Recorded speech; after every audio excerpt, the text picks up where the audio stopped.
Ah, I'm live apparently. Hopefully. I'll wait for the other window to start talking.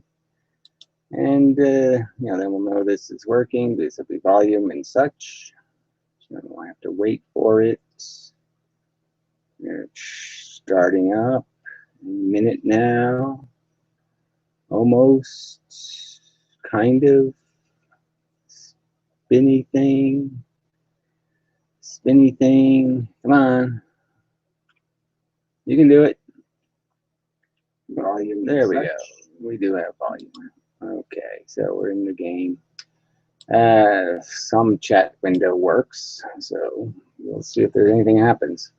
I figure on this might be a bit of a mess. I don't have an agenda thing beyond the fact that I have to think about how to describe this polarization thing better.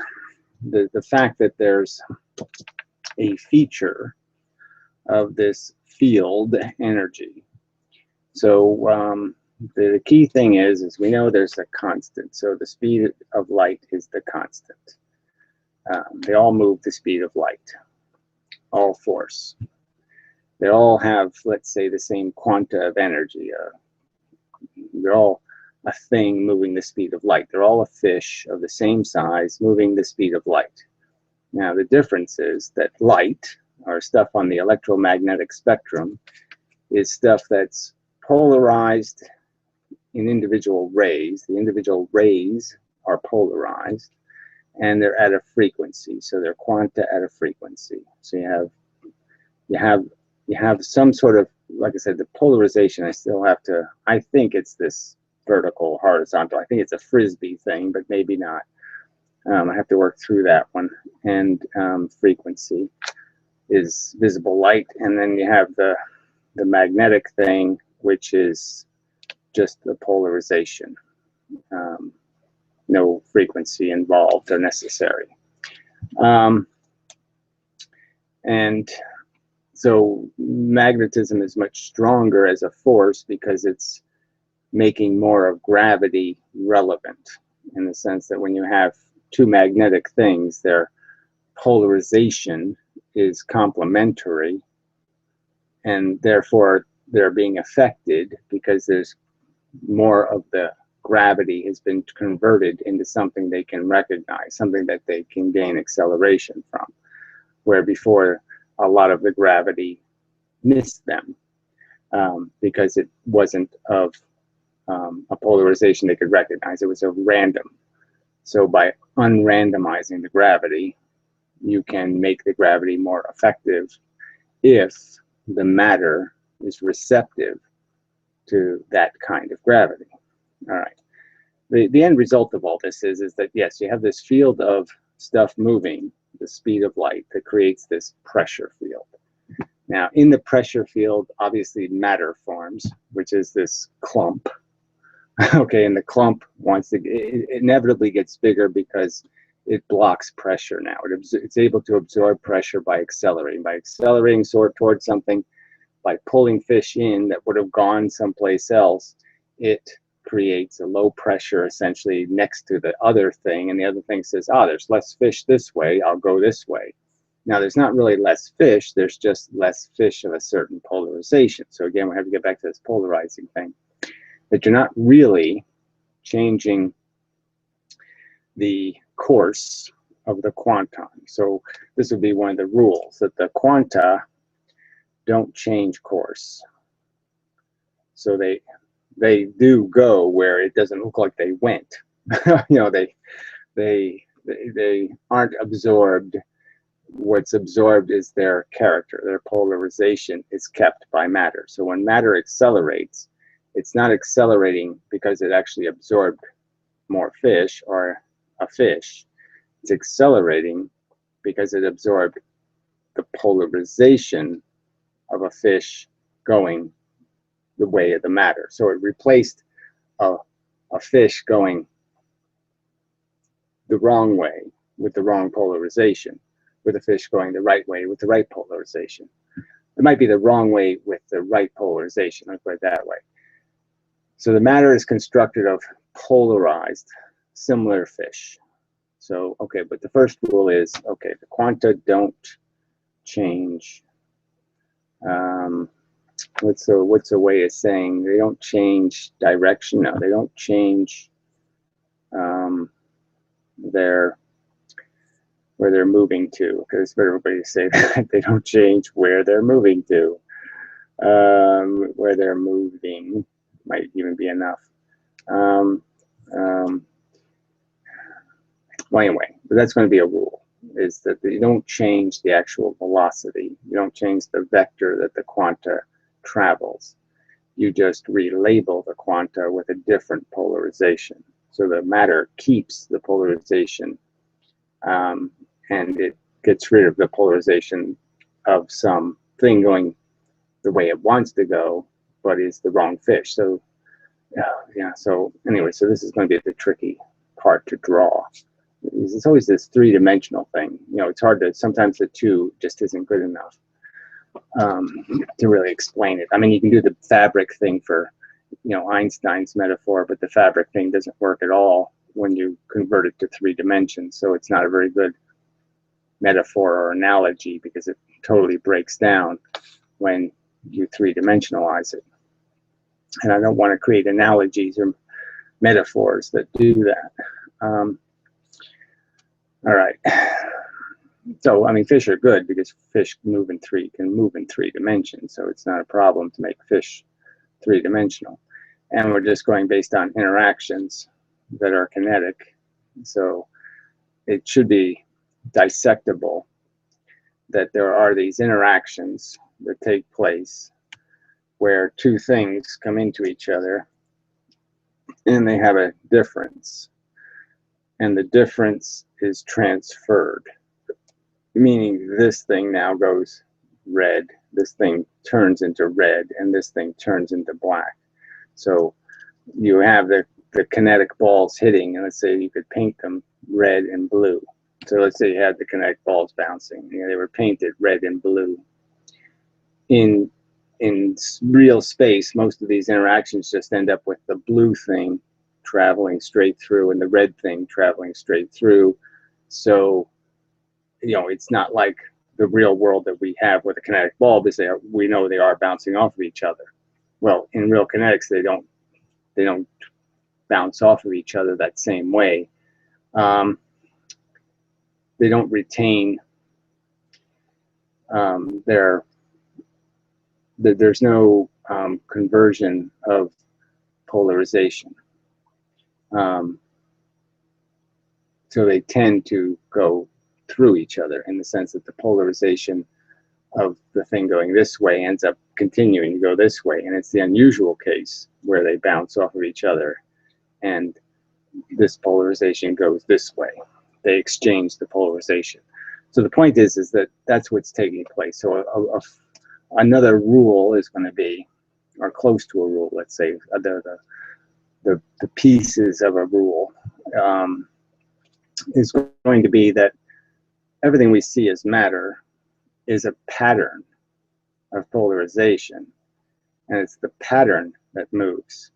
There's no real substance moving, in the sense that the field is always moving, but what's being exchanged is polarization, and that polarization's location is changing. So it's a pattern that's moving, not the stuff.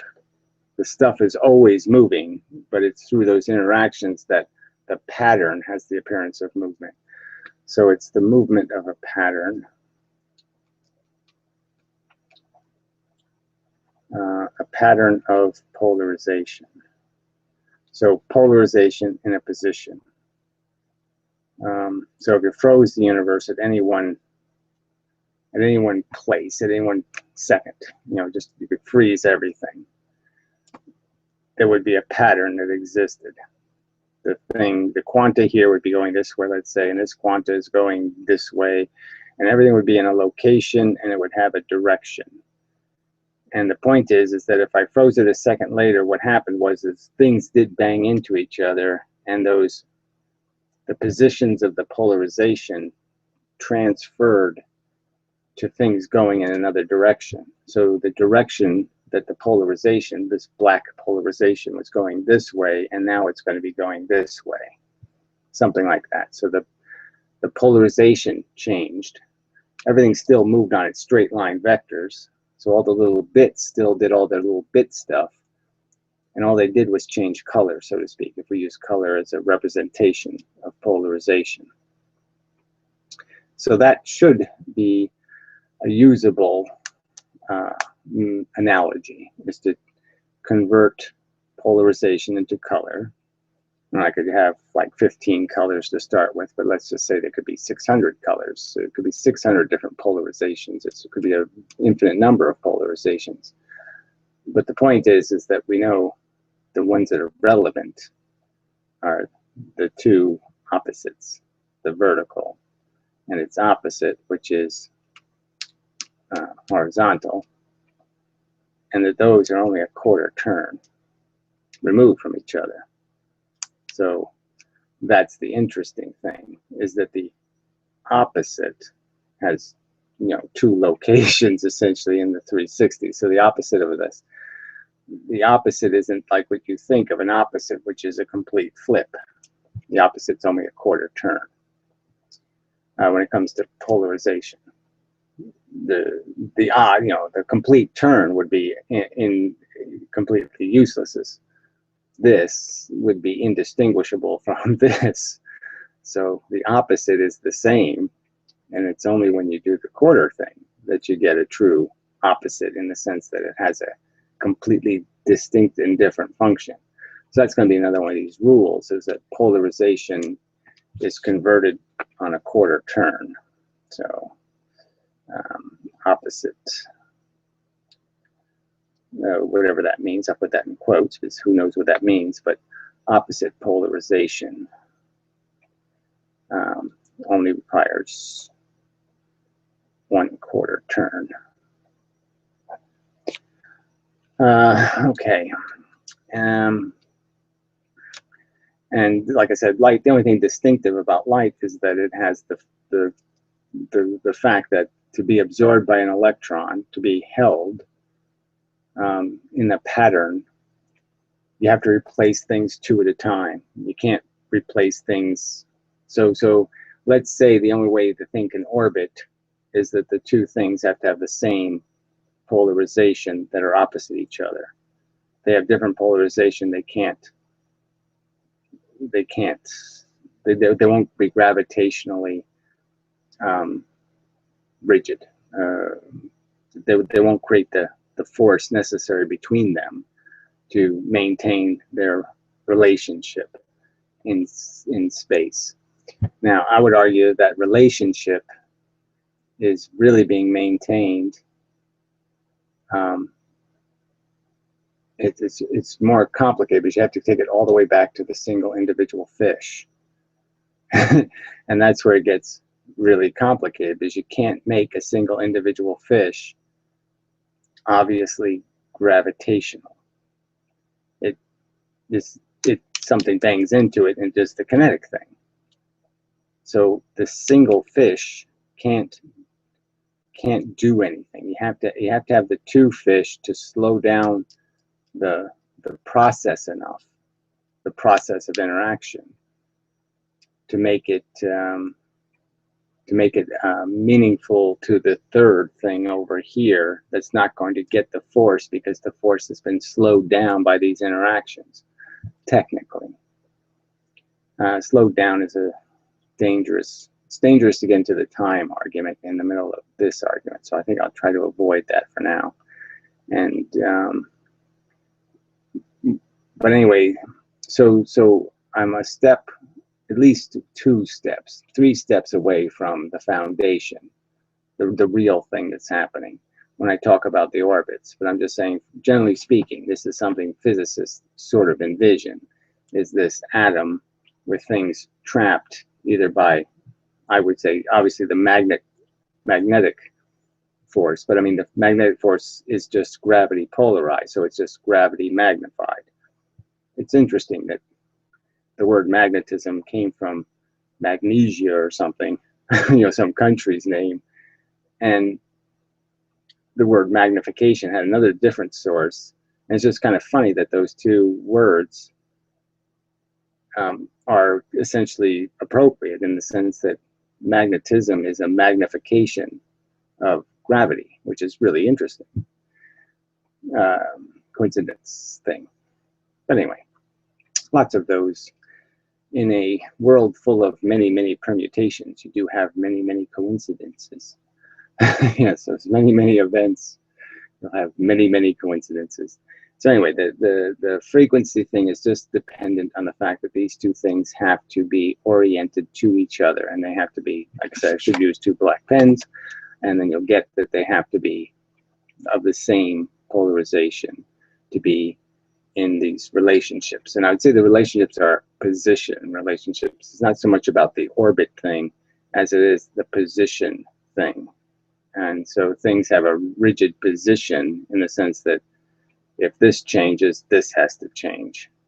If this stays the same, then this can stay the same. That kind of thing. It's that kind of rule.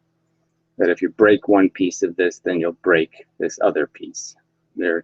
Once they're established as a position relationship, any disruption of that position will disrupt the entire group of things that are positioned. So it's like thinking about magnets trapped by magnets. So if I take a bunch of little magnets and I keep them all north side up, they'll all repel each other. And I can put them in a field where they're all annoying each other and they're kind of suspended in positions. I could have something in the center, I could have 5 of them circling, and they'll stay an equidistant from each other. And if I try to push one together, it'll move all the other magnets. So if I create a field that's pushing down and also a field that's pushing out, so I have a magnet on, how to describe that? Yeah, I just keep all them north facing, and I just put them, I arrange them. You can figure that I can have repulsive force on the outside, repulsive force on the inside, and I can trap the layer in the middle. And the layer in the middle, if I move any of them, it'll move all of them. So any change to those position relationships will reposition all of the players. So if I pull one out, if there's 6 and I pull one out, the 5 will readjust themselves to balance the position. So I think that's what's happening. So it's a balancing of position. This is going to be some kind of a rule. Position.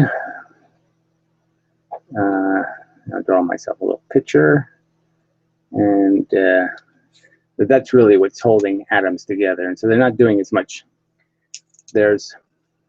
Technically, there's pieces going in and out all the time. So there's all kinds of movement that we could say, hey, they're moving. But I don't think they're really moving in the sense that the positions, the identity of what's at this location and this location stays the same. They're only replaced by things that are the same. So something else can come in and replace this with the same thing. But if it replaces it with something different, that leads to this leaving. And it creates a repositioning, a change in the energy, the mass of the electron, or whatever it is I'm saying is trapping these things or keeping them in their positions. All right, so that was, it gets to the point that I'm trying to make. So that's where we get the 2 thing. That's where the dependency on the number 2. So that's one of these rules for light. Light is the only thing that makes light distinctive from the rest of the gravity. It's just gravity. It's just that this gravity, so instead of a stream of, let's say it's a stream of, it goes red, and then there's a black one, and then there's a green one, and then there's a blue one and a pink one. The point is that at these specific locations that are equidistant from each other, there's always a black one.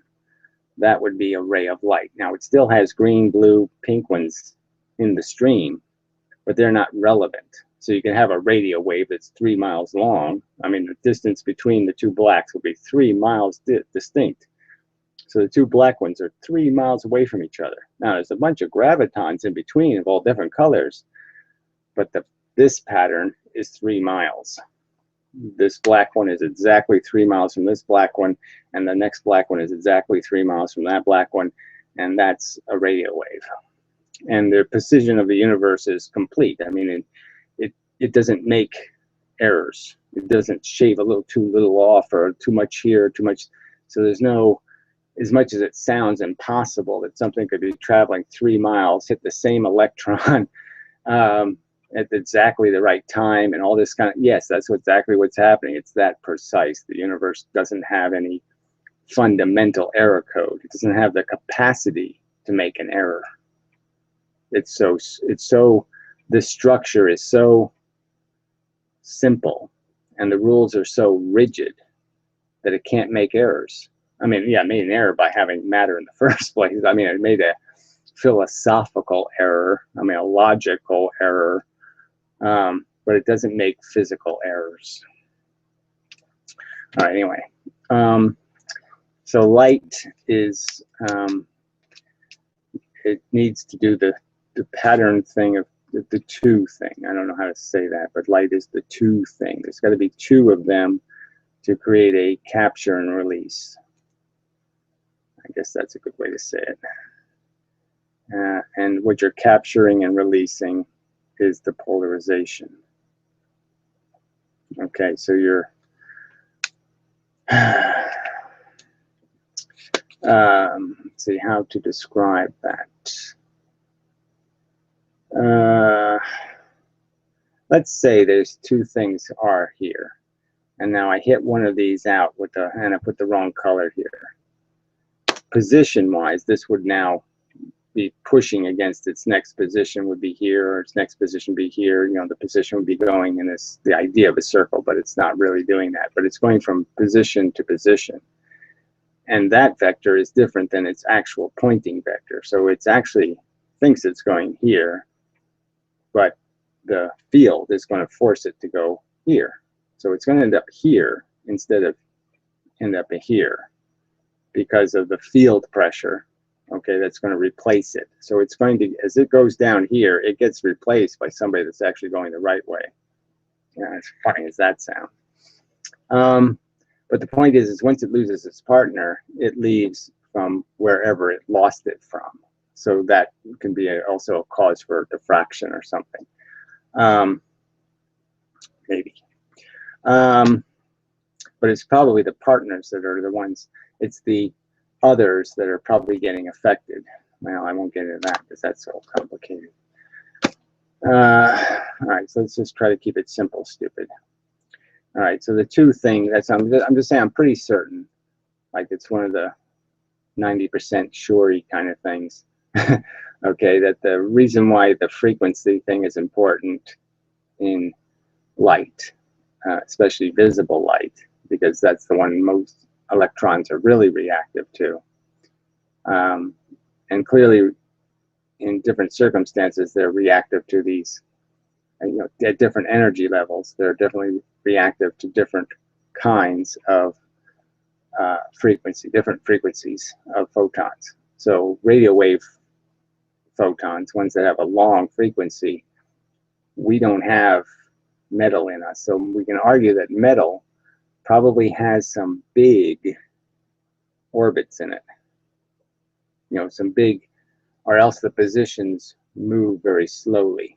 The stuff changes position slowly or something like that, some logic like that, where the atoms itself rotate slowly, slowly enough where you need 3 miles of time at the speed of light for the rotation to get to the right position, for the second one to show up and keep the balance. So the idea is something arrives and it goes position, position, position. Its identity moves in the circle. It's constantly replaced, but the identity of black stays. And this new black shows up just when they're opposite, and now they're a tied pair. Now they're bound to each other with a stronger force. So now it's harder to disrupt it. So this becomes the default condition, and it requires something disruptive to break it. It won't just fall apart on its own. It'll stay this way until something breaks it. So it has a breaking, it establishes a breaking force. an energy level required to break it. All right. So yeah, so that explains why frequency is relevant. Now, polarization, that ends up being the thing where in a conversation you're really talking about the creation of filters. So you're creating bars, and we can understand that bars would create filters to things going this way. So bars going vertical would create filters against stuff going this way, and they would allow things going this way. And so that's the conceptually what an atom creates. So when you create one of these things that has the same polarization, this is essentially starting to create your bars, your limit on what can pass. Now that might have to do with the size again, in the sense that you make an aperture smaller, you're just blocking things that are shorter and versus things that are bigger. So polarization could be a function of size. I haven't thought that through all the way. Changing polarization from an orientation to a size. The only trick with size is that would mean photons should have different.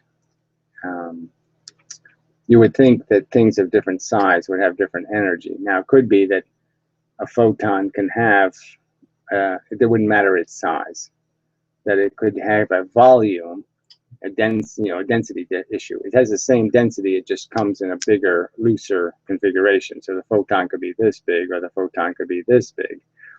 And it has exactly the same energy in the sense that its actual mass is the same. So it's like the sun is really vaporous as a mass. That's why it only has 7 times the gravity of the surface of Earth on the surface of the sun, even though the sun's thousands of times heavier in total mass than the Earth. It's just that it's not as dense.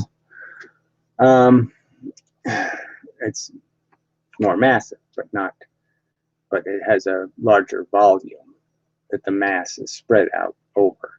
So it could be that that's what polarization is. So I'll put that as a could be, that polarization is really a size filter. I mean, I still prefer this bar idea, the horizontal, because it does create that trick of the perpendicular.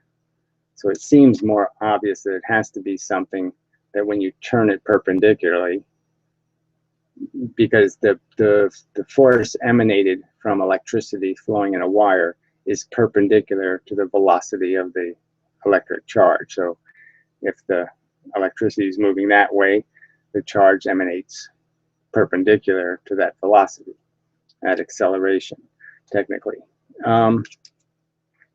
So I don't think there's a way of doing that with a size filter, because a size filter, no matter which way you turned it, how would it know what perpendicular is? I mean, perpendicular would look exactly like horizontal. So I think polarization has to be horizontal and perpendicular. So I'll write that down. Probably horizontal and vertical, not just size. Okay. You really do have to get some of the not all, but you have to get the substance of these rules right before you can really start doing this. And that's the mistake they made in physics, is they started writing the whole story and they only had little pieces of the foundation, and that's where they ended up with all this wave crap and the unicorns that they've been, their whole spooky action at a distance and all the rest of it. It's all because they got these foundations wrong, because they weren't careful enough in establishing the rules. Let's see, who is that funny icon? Oh, it's Piero again. The Piero. Did he find work yet? He's got to find a job for me. Nope, still looking. But it takes a couple months even if I find one, because they do it like 3 or 4 rounds of interviews. So Yeah. Well, But I rolled out. I had a little bit of retirement left, so I've rolled that out. Hopefully, I won't spend the part I will owe in taxes. And no, there's a lot of jobs though. In fact, I mean, you should look. There's all kinds of contracting sites of every kind. There's people that want ridiculously cheap rates for little things, and you can find them. And there's a lot of work, but people are weird about it. But if you just keep looking and take it like dating, it's like if you don't get chosen, who gives a fuck? You go, it's like a statistics thing. There's a lot of work right now, but of course everybody wants to pay less. But for me, that's fine because I'm remote, so it's like it's a big discount.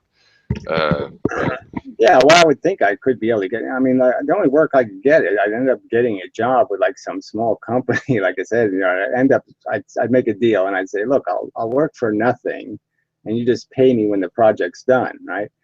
And if you use it, so if it works out, then you're happy and I'm happy, and yeah, nobody has to risk anything, right? But yeah, it always turned out that they were going down the toilet anyway. yeah. And they ended No, up that's very common. Yeah, it's like I created something kind of great and it never went. It's like I still have this program somewhere, where you could I thought it was much better than PDF files, but you could write a word, not a word, a word pad, the RTF files, the rich text yep. format. Hmm.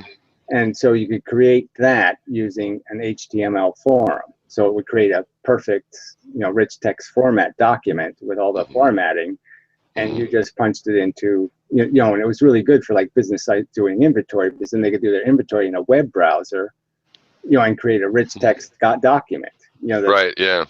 and Yeah, that was a good interchangeable format. yeah, and I just thought it's not as rigid as PDF. Like, you don't have all this Right.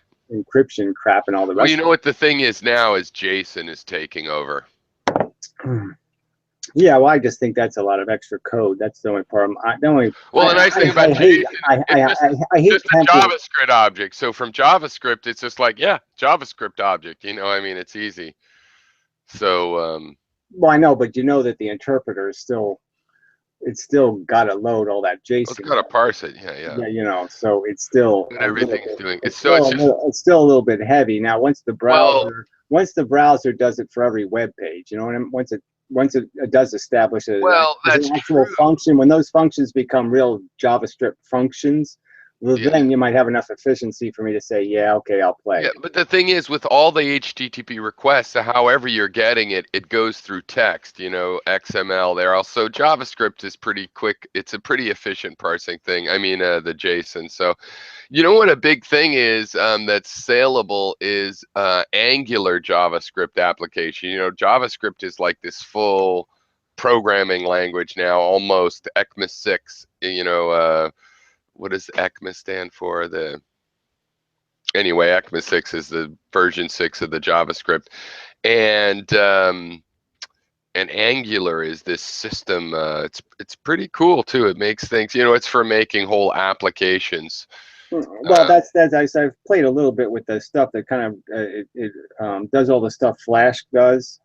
Right. You can do the bouncing ball kind of crap and all that kind of Yeah. stuff. No, there's a bunch of those Angular, Right, React. but it has, it isn't really modular yet, in the sense that you really do have to build it from the ground up. So all you're given is the crudest of tools. Right. And so now if you want to make something complex, you're going to have to put all No, the no, but that's what Angular is. Angular is the higher level stuff. On the other hand, it's considered opinionated, so you could hate the way it does stuff, right? But it's a whole system.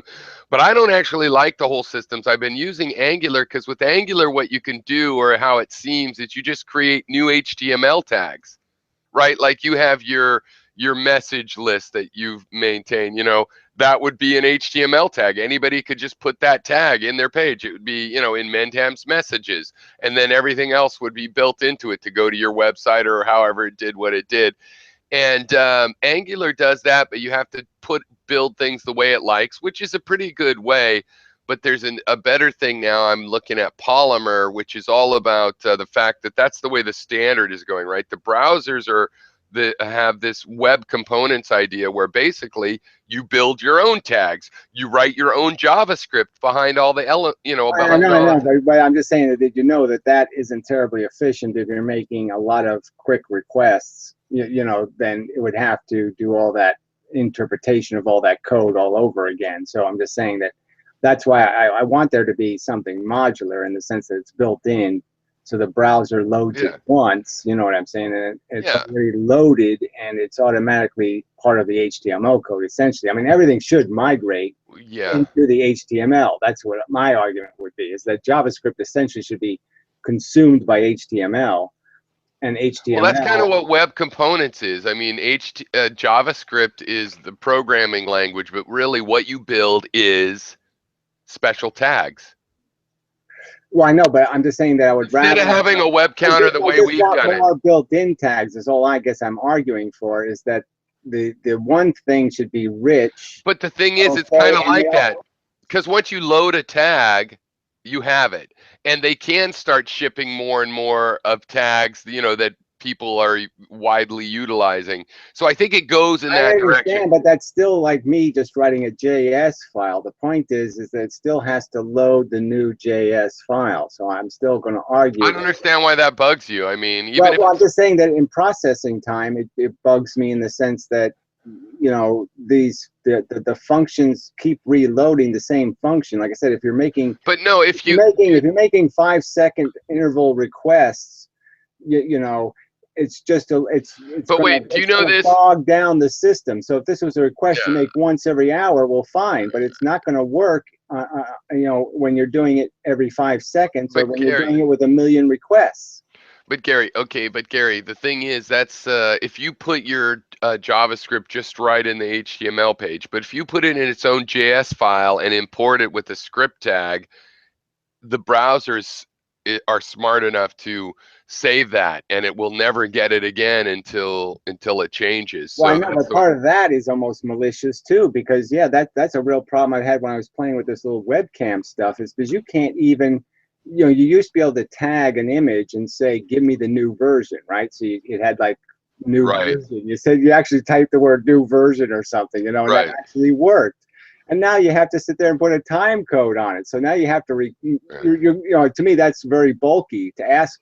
For me to ask what time it is, that's a request that is expensive. You know what I mean? Because you're And changing the image. I'm just saying, yeah, just to update an image. Now I'm forced to do code that's even more complicated than say 60 lines of my JavaScript. You know what I'm saying? Because that one Right. request for the time is just a total nuisance. Why bog the browser down to go find out what time it is? Okay, because I just want the new image. I don't want you to even look at the new image. I just want you to load it. You know what I mean? Don't even test it. Yeah. Don't taste it. Don't do anything. Just give me the new one. Okay? I mean, they did that because I guess people were malicious in the sense that all these people were running their web pages and saying, make everything new. If you were interested in trying to do this, They would never allow people to cache anything, because they wanted to update their ads and they want to do all that crap. And so it irritates me that a perfectly good function was destroyed because, again, the malicious assholes had to ruin it. have you seen? Because the interesting thing is like there's this sort of catch can world. A few websites with where they, you'll go on there and somebody like probably a young kid is like, I have $500. I want you to make me a video game and it be 3D and But then again, some people are just like, I got a fucking database. I need to convert it into this other fucking database. I'm panicking. I'll pay 1,000. You know what I mean? And it's actually an interesting hunting ground, but because I need steady work, I haven't looked a lot there. But frankly, I'm into that. I'm into the people that can't afford the big computing and things are getting easier and you can do this kind of Yeah, well, stuff. I'm sort of like I said, I did do it. I I mean, think Elan, I'm just saying, I just never no, made but I'm any saying money. there's some websites with a lot of I leads. never made any money. That was the problem with it. So, Well, that's the problem with those kind of sites, right? But because other than that, like what I face is I can do anything learn new languages and stuff. But of course, that's not what people want. They're like, do you know this or do you know that? And so it just takes a long time to find. Well, I'm just saying, if you find a job where you need a little, you need somebody to do a little out JavaScript work or something, just keeping in mind Well, that. I have my business, which I'm now back working for, and in a way, I do keep doing that kind of stuff. I'm totally. I've already thought of that. I would give you a chance if I had, but basically, it's like, yeah, if I do something for my business, or if I get a contract. I mean, I have some people I've been working with to try to get contracts for my business because mostly my business, I work on these ideas, and I but really it's just like a shingle, right? And I sell myself like an individual. But sometimes it's my company that did the contract, and sometimes it's kind of abstract of like whether or not, it's me as an individual. But yeah, no, because that's what I really want. I'm from sort of people that can do it and hackers, and it doesn't have to be perfect. And Yeah, in a I don't lot of do anything. senses. I can do stuff pretty. I just don't waste any time on the pretty stuff because I'm just trying to get the function. So I mean, I have, I think I've done some stuff that's really interesting. Like I said, the whole idea of Yeah, no, I've seen your stuff. You're doing a little bit. client side message boards. The substance of the work is done on the client side is pretty interesting. Well, the thing is, what I think, what I would think as a professional would be good, but you don't have to do this because if you can make useful code, then that's probably good enough. But yeah, the client side has now blossomed. Doing things on the client side, there's things like IndexedDB and local storage where you can put megabytes, even gigabytes on the client machine. So what we do now is like you write all of that. Now there's still HTML because that's your layout language. So it's very familiar, but you ramp up what you do on the client side. You don't just have Well, I like that. functions. You Yeah, well, take over the whole page is my point. You take over the yeah, whole fucking thing. Firefox gave you a taste of that because with the whole grease monkey thing, No, but that's there was what a it is time now. when you could actually put stuff. You could actually put images on the No, client's but Grease Monkey, computer, okay, and Grease that Monkey's was dying. brilliant. What? Grease Monkey itself is dying, but the model has won. That's Chrome plugins are Grease Monkey built in. Firefox sucks, but I haven't looked at it for like a year and a half, but they have basically a Grease Monkey make your plugin in JavaScript. But who cares about those? I was playing with those because web pages are basically these Grease Monkey-ish kind of things. So Well, I mean, I just meant the only point I wanted to get to was the fact that you could actually store images and yeah, content, hard content totally. on the client hard Yeah, drive. hundreds of Okay, I mean, megabytes before it even you wants. had on their hard drive, Yeah, so it's when they came back to visit your site, you weren't serving it off the yeah. internet. You were No, just serving it off their yeah. hard drive, which No, is and I'm that was telling you, more dude, efficient. have you even seen this? There was WebSQL, but it got obsoleted. So you have a full SQL database you could store stuff into, but SQL kind of sucks. And now there's an IndexedDB that's easier. You basically just store JSON structures to it, and it can have hundreds of megabytes. It's a full database indexed. You could have 100 megabytes and search for things really quickly, all in the browser platform. So I mean, there's really nothing. Plus, you got WebSockets Well, now. I know they made cookies bigger now too, so you can cram a lot of crap. Oh, right, cookies. Yeah, but cookies are so obsolete because with both the other Well, thing I'm is just saying, there's but local storage. I think they're expanding what you can put in them. So I'm just saying that Yes. if you can put image files in a cookie, that would be pretty cool. Yeah, but you don't need to because, for example, okay, with cookies, there's a thing called local storage where you can local storage store, you give it a key name, and there's another one called session storage. So the local storage will last forever when that guy is at your website. Just it is a cookie, but it's a super cookie because it could be a megabyte of binary data of anything. And then a session storage, of course, is you close your browser and it goes away. Same thing.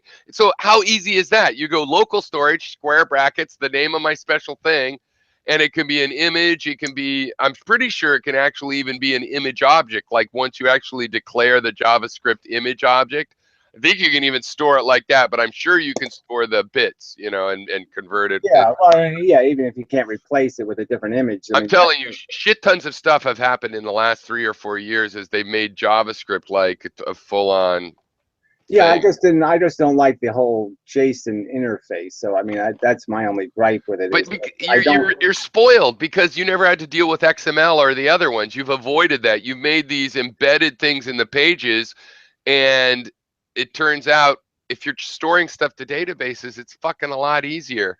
Like than SQL. Have you ever done SQL shit? Well, I've done it in the sense that Fucking I've pain in made the a ass. database, but yeah, Right. I have no love at all for it, and No, I exactly didn't because not. you can't. It's almost a So whatever you it's think of almost JSON, a dated. You know what I mean? The yeah, whole tab thing, whatever you think of everything. The JSON, structure of the database is so yeah, retarded. You're it's just a like, table, no depth, no yeah, who nesting. wants to even deal with a database that's so fucking retarded? Right. So JSON, even if you hate it, what I'm saying is one key to escaping the SQL Well, world. I don't hate it. I'm just saying that I'm probably going to end up migrating to learning it just because I'm going to be forced to. But I just don't like the fact that it's made to do everything. You know what I mean? Yeah. So it's grabbing your keystrokes. It's doing a lot of things that it's called sending lots of interrupts. It's just kind No, of not heavy. JSON. Well, yeah, it is.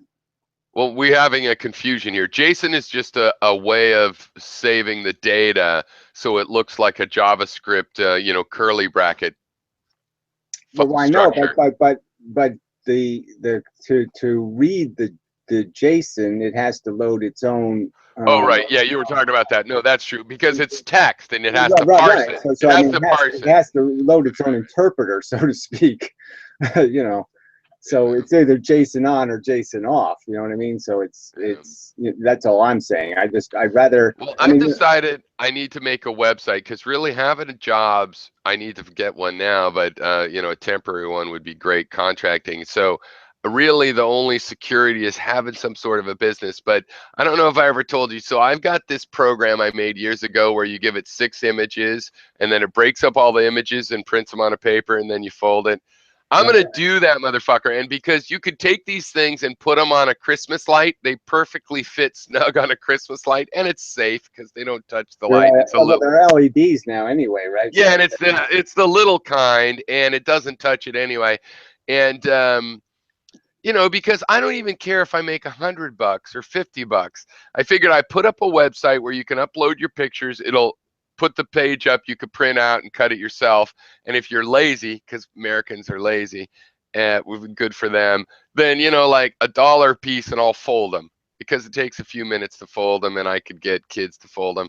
And that would never make much money, but even if it made $1,000 or something. On the other hand, if there were 20,000 of them ordered, it's just a matter of hiring enough people. You just have to teach them how to fold. It's the simplest origami in the world. Everything's yeah, 45 no, degrees. well, you just I mean that's I mean I sort of had the same perception that if I tried a lot of different things, that Yeah. something would work and that I'd get something off the ground. But I really just haven't found the.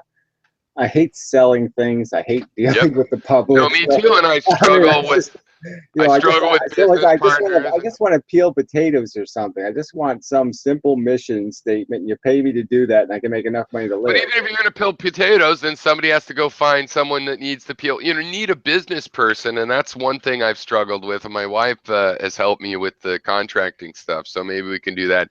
But like this origami thing, I figured, well, I could put that out there because I have all of it, and I could just throw together a little website. And Well, I yeah, figure, and just to know that, yeah, you never know what it could turn into. So but and just you to have get to do it. feedback. You have to be in it to win it, kind of thing. Well, So, what I really want to do is a simple games and then get feedback on the games. And if I would do anything just to make a living really about the games, that would be good enough. But what I'd like to do is, you simulate different little villages so you could have IRV or not IRV. You could simulate because when well, people are in, that's the next step for me. Is actually, but just with this HTML5, you can do this video thing so well yeah, that, that's one of and the you can big have ones. new videos load, and they load pretty quickly. You know what I mean? So you can Yeah, right basically, off a file.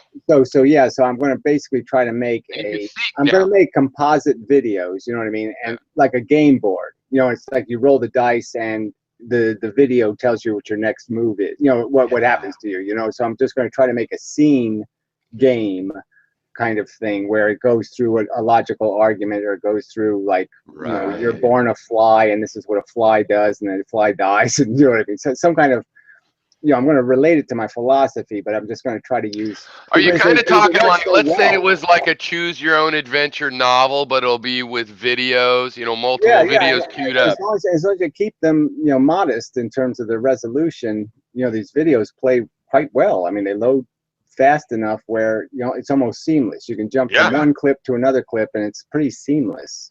No, and I played with them, and this was a couple years ago, so I imagine it's even more mature. But two, if you load the page, you can start buffering a bunch of them, and if they're less resolution, then it'll work even better. But even if they're normal resolution, I mean, it's really just a matter of, it'll work Yeah, in no, the I'm sense just that saying they all be buffering. it's doable. Is all I'm saying. So But you're absolutely right. If you go do a 244 or whatever, you could get 8 of them up there, and a normal computer, they'll all be loading faster than they could play any one of them. yeah, Yeah, well, that's like I said, it's not really ready for prime time HD wise, but I mean, right.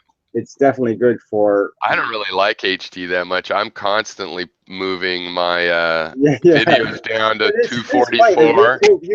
YouTube just keeps forcing it, and I'm like, especially on my tablet, right? Yeah, It's the aggravation it's causing me, because it keeps yeah. trying to play the HD video. And I keep saying, "What the fuck? I It's a know. Even on tablet, for my God, monitor man! here. It's a tablet. It can't do that. Okay, it's on Wi-Fi, and there's a shitty connection. I So quit know. doing And that."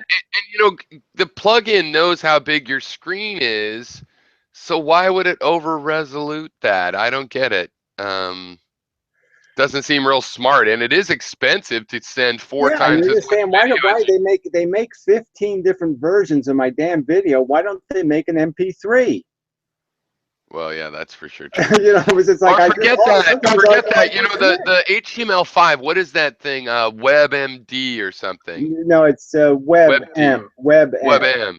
That's a WebM. great thing. Have you noticed those are small? You can seek.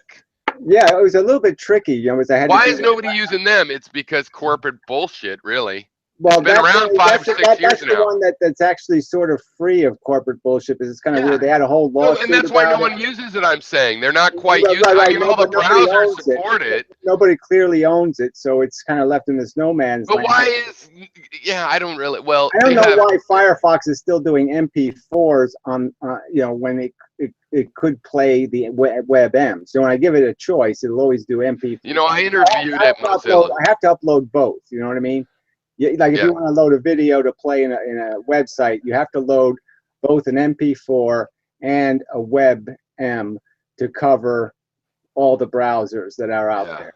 So yeah, it won't be covered unless you right, have both files available. So it is a little right. bit of a pain in the ass. But here's the thing about Mozilla. Okay, I like Mozilla, but frankly, they're falling behind. I interviewed at Mozilla about 5 months ago before I took this one job I just lost, and they seem like a bunch of bozos. The way the programming questions they asked and stuff, and their thing is getting buggy, and they're not going to support a lot of HTML5. They've already decided you can just use the polyfills, and they get a lot of money. They're a charity that people give them money, but they're really falling behind. It's sad. Yeah, I was a Uh, little irritated to see how many of the video functions they're not supporting. yeah, And you're just like, well, gee, it'd be nice to be able to control the speed of the I know because I like was that. dedicated to them. Like always support Firefox. That's a good baseline, Well, and it's anything. what I still use. So I mean, I still use it for most of. Like I say, well, if it works Well, in I always run Firefox, both of them, but I mean, they're really slow. On the other hand, there's these things they call them polyfills now that'll make every browser within a few versions do it. Like if there's no trim function, it just, in JavaScript, it just sets trim equal my function to do it. It might be a little slower than being built in. But so with that, you can get all the Firefox, Opera, Chrome, and IE is fucked. But who cares? There's the Edge, and Edge is actually keeping up, it looks like, with the standards of the rest of them. But who cares about the Microsoft one? But you can, so with the polyfill stuff, so like with Angular and stuff that comes for that, or this Polymer thing I mentioned, they are all, for example, there's a great new thing in HTML5 called HTML includes, where you go link, import, and you can include an HTML page, including its scripts and everything, and they'll actually get run, which never quite happened before. And so it's like an include, and Firefox doesn't support it. They've come out saying they'll never support it, but it doesn't matter because there's a polyfill that does it efficiently, because with Yeah, Ajax you can well, simulate it. it is kind of a gray area, the whole, because yeah, there was a point where you could almost spider the internet through Firefox. Yeah. Where I could create an internet spider that ran in the browser, which was a little bit weird, where I could just request web pages and Firefox would do it for me. You know what I mean? I didn't have to go through my server. You can still do that. And that was kind of bizarre. You could still do that more and more. Like well, one of the just saying, you can do it. I'm just saying that, that is kind of it's a messy area because it's lots of room for people to be malicious with that kind of power. Oh, totally, yeah, no, but they're not don't seem worried about that at all now. There's a lot of sort of security concerns that seem to have gone by the wayside. Not that the security's bad, but in terms of the mayhem of allowing all this stuff. But like, that's the thing I've been waiting for, WebRTC, where it's peer-to-peer Skype type stuff. So the browsers can do video just between another. And the amazing thing, of course, is I'm behind a firewall deep behind my Time Warner. You're behind, and yet with the browser, all you need is a common location, and then it'll make the tunnel between the two of you, and then boom, it's you and you. And that's great. On the other hand, it's also great and dangerous because people can have private Skypes, right? The government goes to Skype and it taps that conversation. Really hard to tap two browsers talking randomly across the internet. Right. Well, Firefox already supports that. They just so does Chrome. No, that's coming, but not the whole. It's not. You know what? There is not rich enough yet because you can't make a room. So if they've all support it, but there's no final WebRTC standard, so it's still going to change. That's the state of this one. It's not a matter of them supporting it. It really doesn't have any, it only has use for that person-to-person thing. I'm just saying it doesn't have any use in the sense I can't make a room out of it, and that's what I want to do with it. Well, no, people are working on that too. So there's two ways to do that. One, again, if you use really compressed thumbnailish video, you might be able to do it. But with a lot of people, what you need is then a server, but the server can also talk WebRTC, and it will save the exponential fan out. You know what I mean? Everybody will send it. So you will still have a server for a room, but it's not really doing that much work. Well, that's all I'm saying. Is you just need a room for it to all be thrown into. So well, I was just loading the latest. Collection, it has to be a collection, and yeah, it doesn't have to process. It just has to collect. I have been following this, and people keep having demos, but they're not really ready for you or me to use or for prime time. But it's coming in the next couple of years. I think we're going to have both the servers that use the WebRTC, so we can have a room. And then the hard part at first will be, well, there'll be nothing to record it. I want to auto record it. There's software that can auto record it, but it won't be plugged into that client, maybe, that kind of stuff. So we'll be missing some of the stuff. I think that'll be easy enough because there's other ways to record it, right? You can screen cap it. You can do that through the operating system. So right, exactly. So you work with that for a while, and we're better off. Yeah, but in the end, you want that WebRTC guy to go ahead and record it, and that'll happen in 5 or 6 years in the open source area. Mind you, I mean, there's already stuff you could pay $10,000 for that's doing this, but fuck that. We kind of have to wait for it to be reasonable. But yeah, well, and Skype is pretty good too. Like I said, it's not like I keep thinking that these things have more potential than they might have, in the sense that I keep thinking, okay, it's like the video is even dead. I mean, YouTube is so dead. You can't, there's nobody talking to each other. Nobody's making videos or video. We really need that website of our own because it's become a total, YouTube is just not. There's got to be a mechanism to inspire people to be part of the argument and make arguments. And there's got to be some mechanism that rewards that behavior in some way, and there's just somehow it's not rewarded on YouTube at all. Do you remember way back when I had one of my sites where there'd be a video, and then if there was replies, it would break it into columns, and they got tinier and tinier, so literally you could have it. That's not the best final thing, but I think having a graph where the icons of the faces is in there is a really good orientation. You know, people might see your face and go, I'll watch his ones, and people might see my face and watch mine, or some will go back and forth, or but just having that whole picture of an art, especially if when once dozens and dozens of people have replied dozens of times, which used to happen back in those days sometimes, you get a really neat looking, just a pretty fractal picture to look at, that as you zoom in, people are doing that. And if you add your idea of, you know, ways to just get snippets, like somehow we have snippets that feed it together, or sequence, you know, choreograph people replying Well, yeah, somehow. well, look, it's the way, you know. That's the ideal thing right You there. need to create. It's like golf has a way of playing golf. There's two different ways to play it, right? There's a way where you play, all the players play, and they play, you know, whatever 72 holes, and then you have the way where it's match play, you know, where it's one-on-one. You know what I mean? You have to go through a series of one-on-one contests to get to the end, right?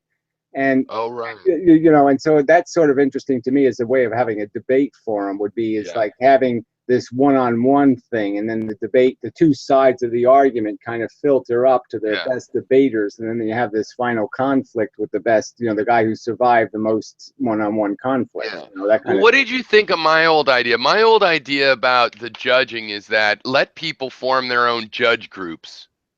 You know, you could have creationists. Creation Today would have the Creation Today judge groups with Cy Hirsch and Hovind, you know, fine. And then you know who's voting, but maybe the Sierra Club would Right, make well, one, and I maybe like the old idea of, time vloggers would have one. I like the idea of everybody having a limited number of votes. So you have 5 plus votes and 5 bad votes, and that's all you get. So Okay. you use them very carefully. Right. And you actually vote on the editors, right? So you're voting on the other voters. So you're saying, well, look, that's a voter who always votes stupid. And so I'm voting down the editor, not necessarily the argument.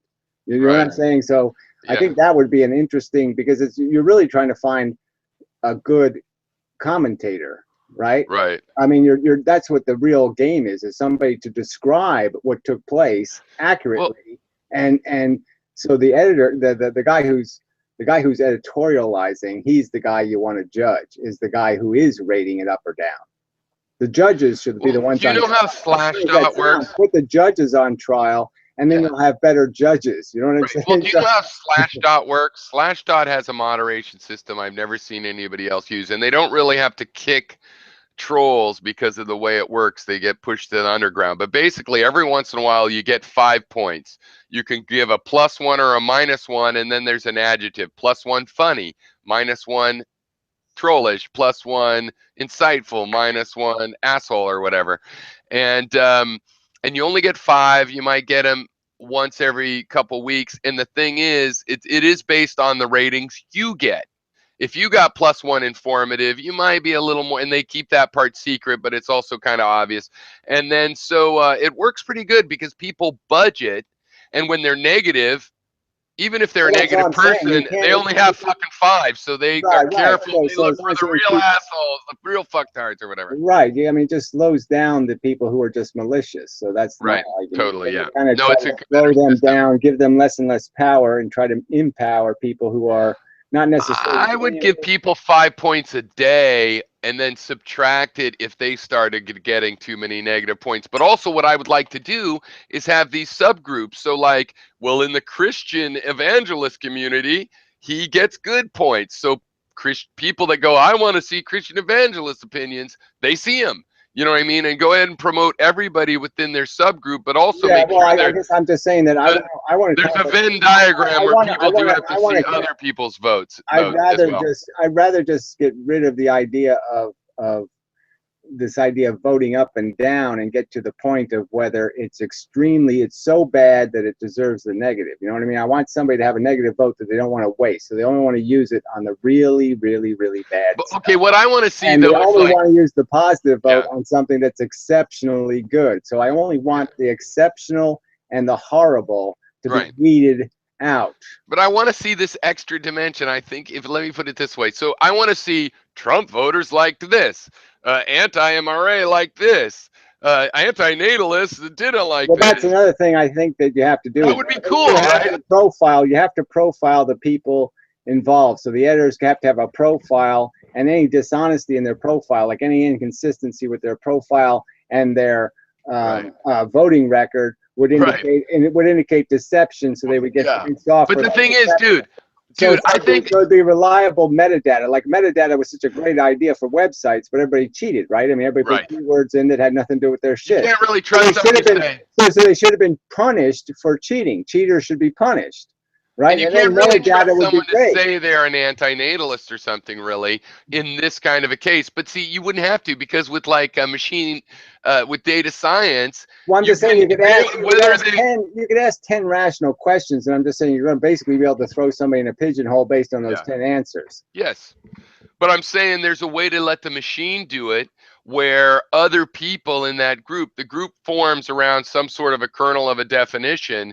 And if you even seed that with any number of people, you can see a correlation. And if somebody says they're an antinatalist, but they actually I'm just disagree saying with that. most of the positions, that's fine. Well, They're I an would argue. I would antinatalist argue. outlier. I would argue that the only We thing that should really, notice that, is my the only point. thing that breaks everything are the malicious and the liars, right? I mean, the only thing that breaks the Right. court system are bad judges and insane jurors, right? I mean, the jurors are lying. They go into court and say, "Oh, I don't have any Right. opinion about OJ," and of course Right. they have an opinion. I guess here's what I'm saying. Look, you can set this stuff up. Now, it's a little bit hard to relate it to these words I used the first time, like you are this category, that category, but it's kind of like this. You can have a group of people that tend to favor foreign intervention, identify that group, but in the very next one case, right? You could say people that generally favor foreign intervention, only 44% of them want to go into Canada.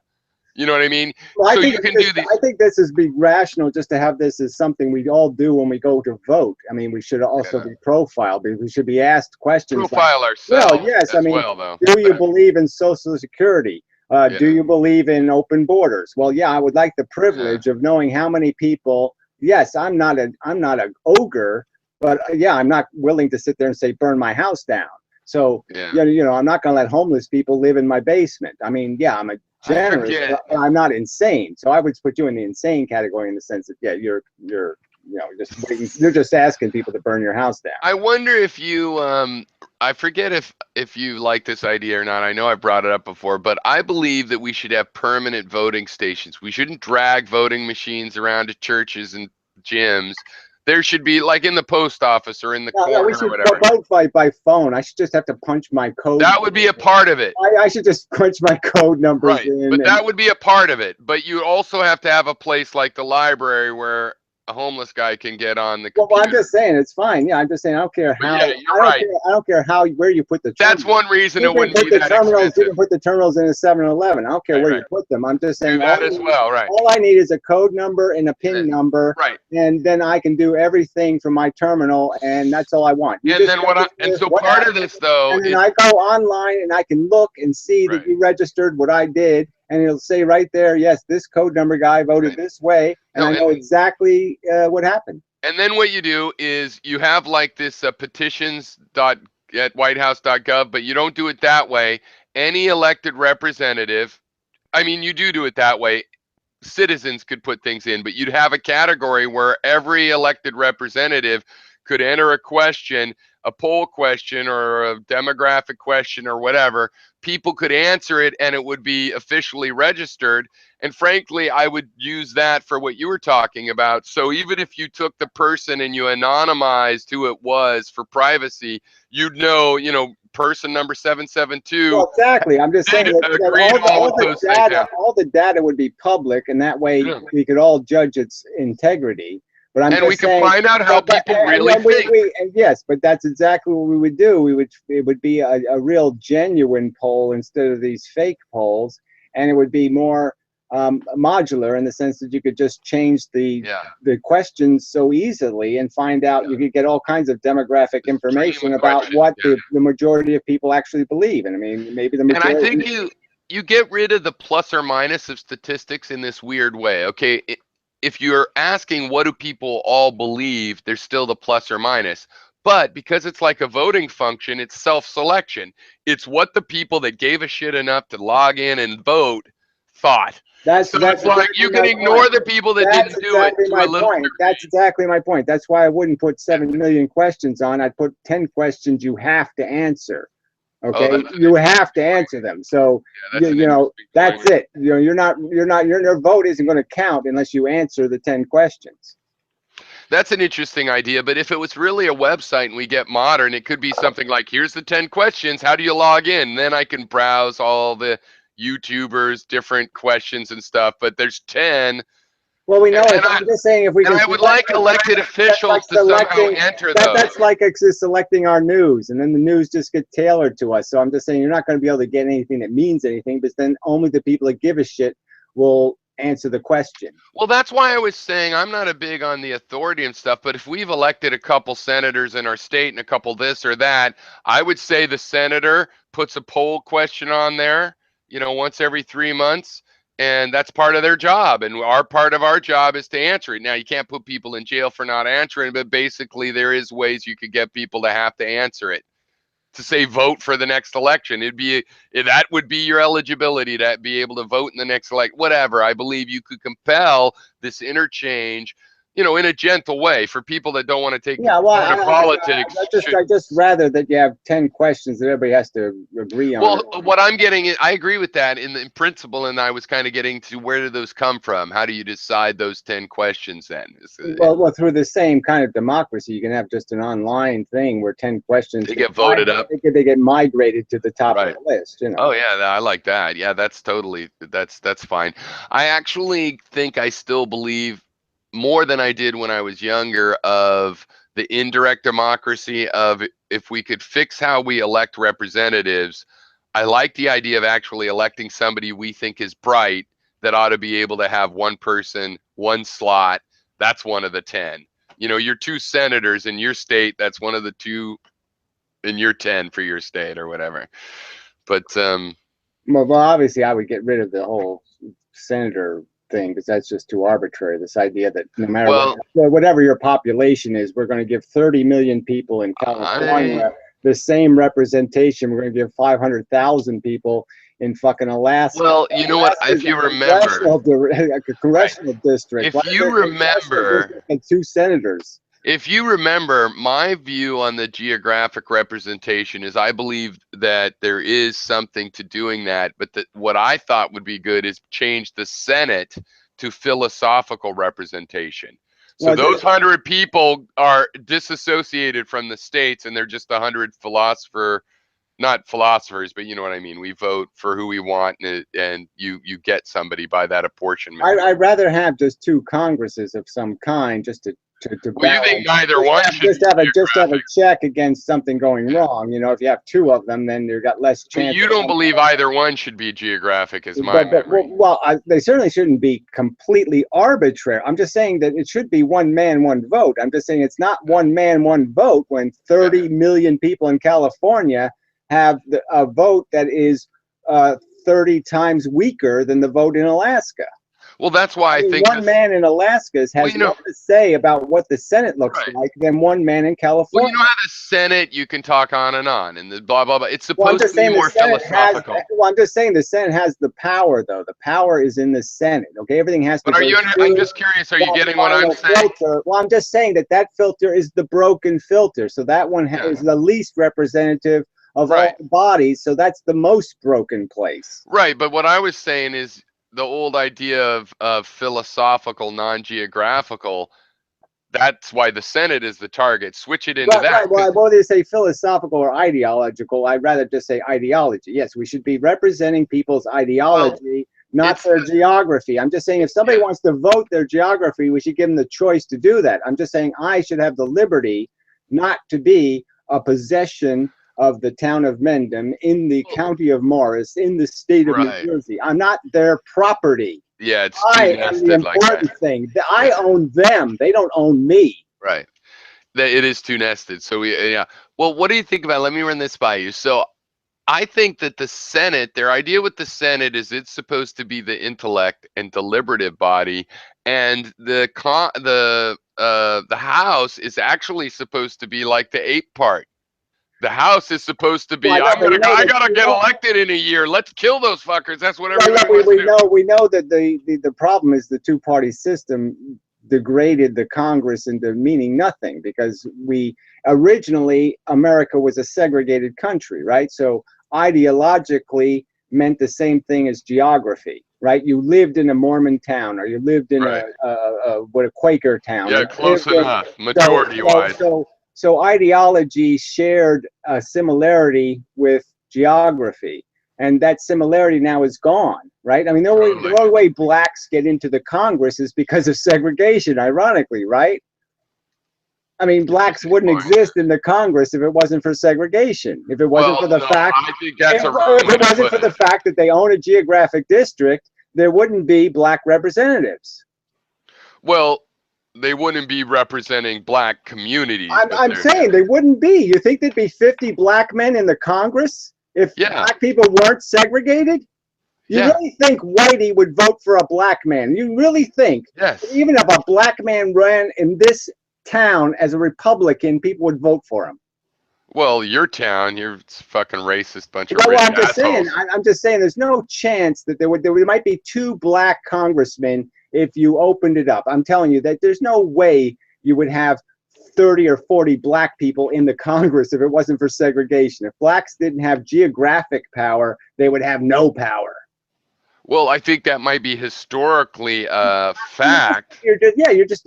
I'm just saying it's not a debatable point. I'm just saying segregation makes power. If you can segregate We were yourself, talking about gerrymandering, if you can segregate your ideology. Say if I have 4 right? million people in America that are transsexual or something, if I put them all in geographic districts, okay, where they have 55% of the majority in those districts, then they have power. They don't have any power otherwise. Right. You won't find an atheist in the Congress. Why? But just Because the atheists aren't segregated geographically. right. If we segregated all the atheists into the 10 New England states or something, they would have voting power. They Okay, don't right. have Yeah. any But just to be clear, why you don't want. integration destroys your power with this system. That's why our democracy is a huge fail. It doesn't give a shit about how many people you are, well, how Right. big your minority is, Who cares because how dense you're your going to lose population the is? local election, because you're never going to have a majority in any district, and so you're always going to lose. Right. Whereas if we had this philosophic representation, Right. you would have Then whatever every percentage. ideological point of view would be represented Yeah. proportionally. We have to Yeah, proportionally and the UK represent. system is We even have to more. proportionally represent ideology, not hide it through segregation and abolishment of any kind of. You know what I'm saying? Your Yeah. individuality is stripped, and you're a possession of whoever the majority is. You're their possession. Yeah. Well, I'll be right back. I gotta go to the little boy's room. Yeah, is that what you call it now? Yeah, yeah. I call my wife that too. Um, stumbles out of the room. Yeah, you're up. Oh, darling. Singing and stumbling. He's going to the little drink room. That's what he's doing. Yeah, where's the liquor cabinet? Oh, yeah, there it Where'd you go? is. Yeah, funny. So anyway, you're not really doing physics, are we? No. Convoluted in Mendham science. Well, gee, Hoffaday, that's such an insightful comment. I mean, you're just so smart. Fuck you, till dead and such. Ugh. I mean, really, just so useless. Maybe Eminem can make a gravitation-powered dildo machine as proof of concept to his, whatever that is, Lesage Gravitix. It's not Lesage Gravity anyway. Obviously, if Lesage would have been able to use the word kinetic, he would have been able to sell his physics. So fuck you in the ass until dead. Hungry hippo. We'll find out who you are eventually, and when I have my Nobel Prize, I'll make sure that the public knows to humiliate you properly till dead. You stupid, ignorant twat cunt. You shouldn't be speaking because you have no intelligence. You have no rational argument to make. You're just a dumb fuck. Ugh. All right, let's see. I don't know what that is. Like me, I'm useless. Well, great. Fuck you. Find something else to do. Do it someplace else. Fuck off, Jacob. Morgan Bile. Hi. And then he types crap. Fuck you. Till dead. Jesus Christ. Fucking humans suck. So I might as well block half the day. This is not a fucking comment. Convoluted amendum science. Well, fuck you. Blocked.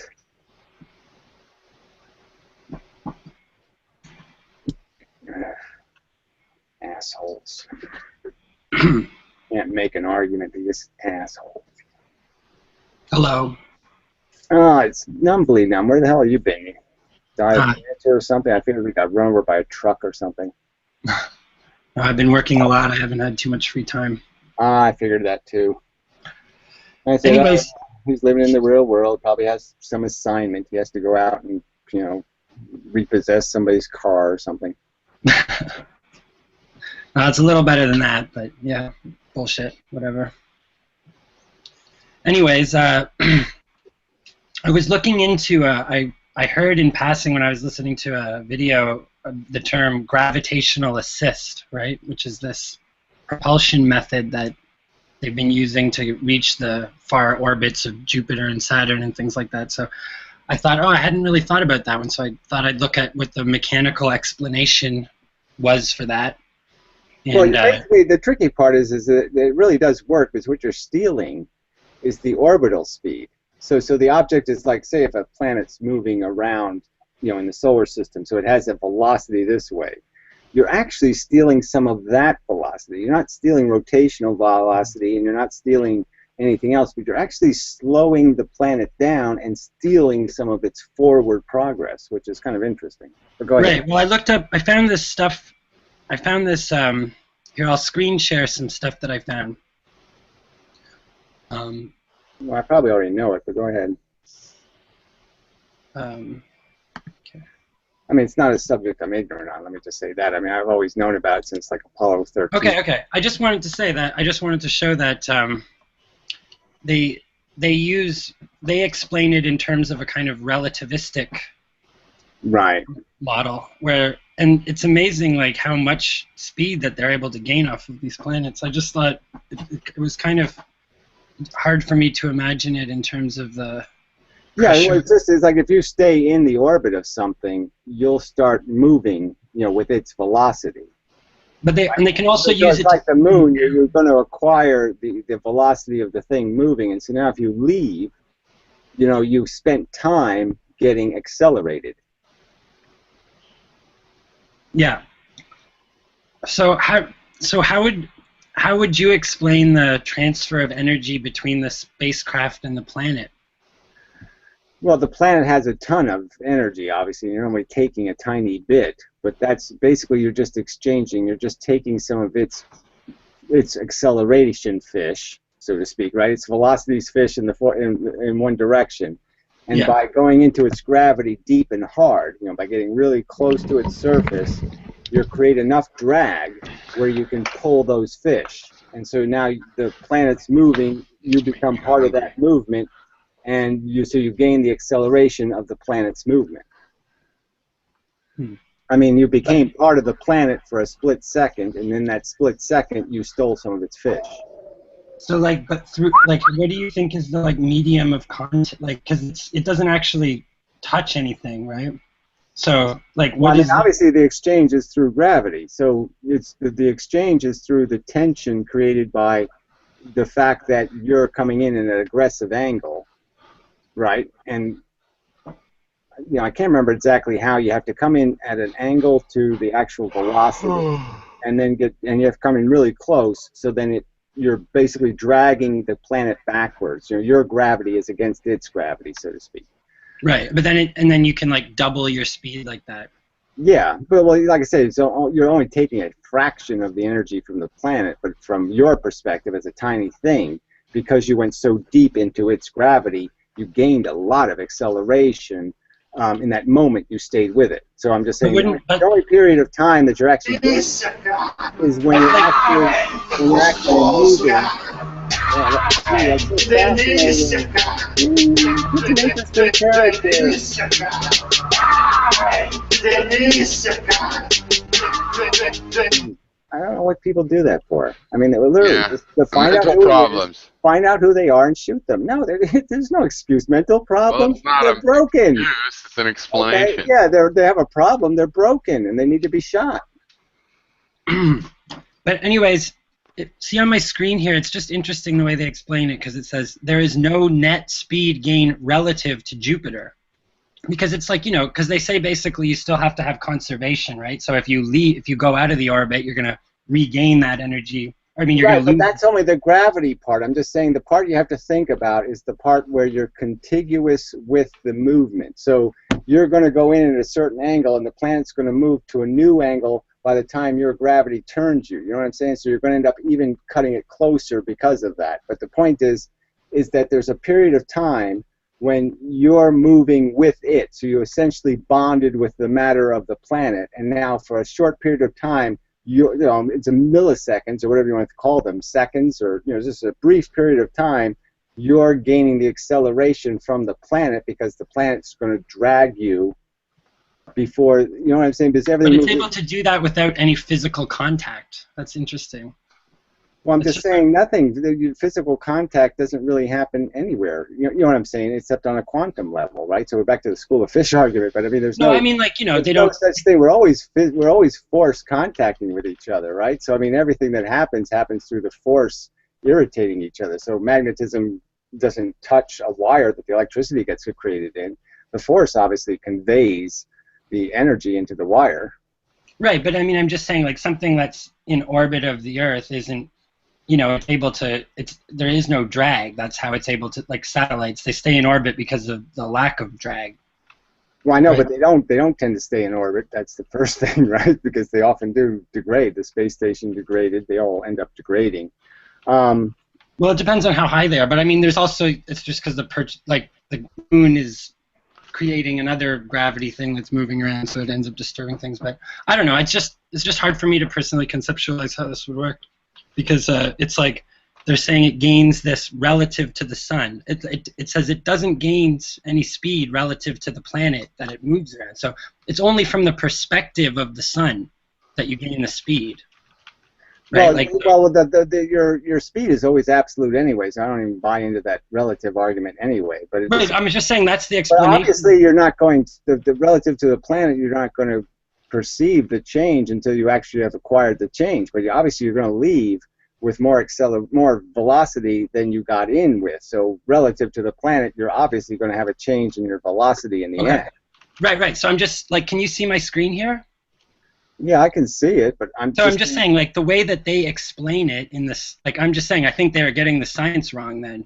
Like, there's an alternate, like, you're giving it an alternative explanation, because the way that it's difficult to find this information on this topic, but I managed to find these articles, and it says there is no net speed gain relative to Jupiter. However, Voyager 1 gained 16 kilometers per second relative to the sun. So they are putting it in those. They're saying that, yeah, even after. Well, they have to have a fixed point to say that your velocity changed because your direction is changing. You can't do it if you don't change direction. Right? Yeah. So the only way you can do it is you have to realize you're going to have to change direction, because it's the direction changes while you're changing direction is while you're in. That's when you become a possession of the planet. Okay, so you're not a possession of the planet until you start changing direction. That means until you start being accelerated into the planet, right? So it's only for the period of time that you're a possession of the planet that you're gaining the planet's velocity. So if you can understand what I'm saying is you're obviously gaining the velocity. You have your orbital velocity, but you're now gaining the velocity of the planet. This usually works best if they can orbit a few times, because then they can really gain more speed. If they just do the loop around thing, it's not as productive, I don't think.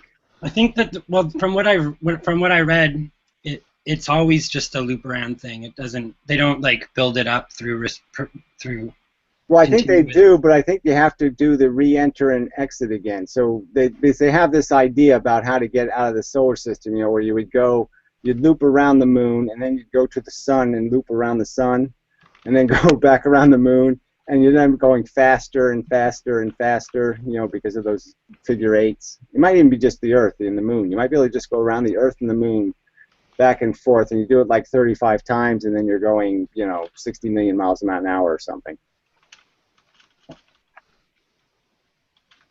Well, I guess all I'm trying to say is that for my purposes, I understood it when I realized that what it's really doing is taking speed away Yeah. from the planet. So the planet moves slower in absolute terms. You actually drain velocity from the planet. So that's where you're getting the energy. And you gain that because of how it affects your gravity. The amount of acceleration you have towards the planet is increased as you do your loop around, because the planet moves into you, creating more acceleration into the planet, which increases your velocity. So it's like increasing, it's like you increased the mass of the planet, right, after you went in. So now you have more energy than you did going in. You know what I'm saying? So you got a certain amount of energy going into the gravity well, but now you gained a little bit of extra energy, all right, by accelerating more than the gravity alone towards the planet. So if you can get it that way, you can Accelerating more than the gravity alone. understand that by that extra acceleration, by having the gravity do more work to you while you're right next to the planet, that's what gave you the extra energy to go faster out. So you went in and you didn't gain anything, but you gained something when you were right next to it, and then you have extra going out. But wouldn't you need to? Wouldn't the energy to get out require that same amount of gain? Right, you used up the energy you got to go faster to get out, but I'm just saying you gained extra, so now you have a bigger velocity than you went in with. So I'm just saying the amount you gained going in, you gained a little bit extra because you took advantage of the planet moving. So your gravity became stronger, so you gained more acceleration into the planet, if you get what I'm saying. So you had this velocity in a straight line. The gravity's bending you. The point is because the planet's moving dramatically, so to speak, your angular velocity into the planet is increased. So now you have more than what the gravity was giving you going in, if you get me drift. It's Right. less to get out of. Okay, yeah. So, Like, so you're given more because the planet accelerated towards you. Yeah, I'm just having trouble like understanding like what is conveying this increase, like, because this is increase of like, you know, it's like doubling the kinetic energy. So the entire rocket. But doubling doesn't mean anything when you think of the size of a satellite versus the moon. I mean, it's stealing a tiny bit of the moon's energy. Right. Well, I think it doesn't. It's not so much about what, like, you could do it with a large or a small thing. It's not about. You can't do it with a larger. You got to have something that is massive enough for you to steal its velocity. Yeah. No, I'm saying the satellite that's gaining the velocity. It's like it could be like, I don't know that the possibility of the slingshot thing is a function of its size, but it's a function of size in the sense that first you have to have enough gravitational influence to be able to create acceleration. So you have to have a difference in masses that's substantial, because one of them has to be one-sided enough to cause acceleration in you. Yeah, okay. Okay, so I mean, it could be a small object, but you wouldn't be in the gravity long enough then to absorb any energy. So the point is the bigger it is, the longer you're in its possession, and the longer, so now you can steal velocity.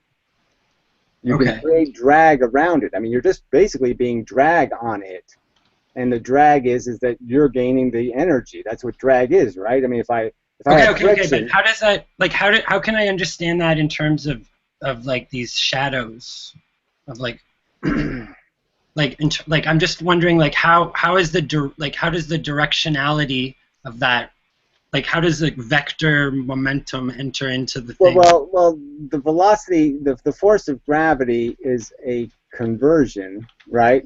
So you're just creating acceleration. So it's an exchange of acceleration. So you have to understand that that's all it's doing. Okay. Right? I mean, it's decelerating. You know what I'm saying? I mean, your left-right thing is changing those proportions, so, but it's equal and opposite reaction. So I guess what I'm saying is the planet is doing, let's see how to say that.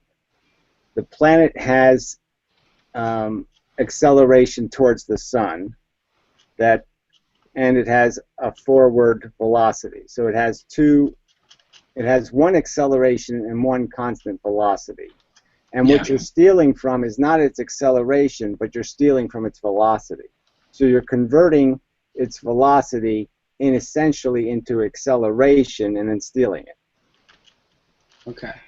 Yeah, I'll have to ponder that some more. I have a hard time understanding that in a mechanical sense, just because it seems like, just the usual explanation is that there's well, let's say if you took a magnet, maybe you can understand it this way. If I take a moving thing, okay, magnetic, okay, and so they're both the same pole, so the magnets will push each other.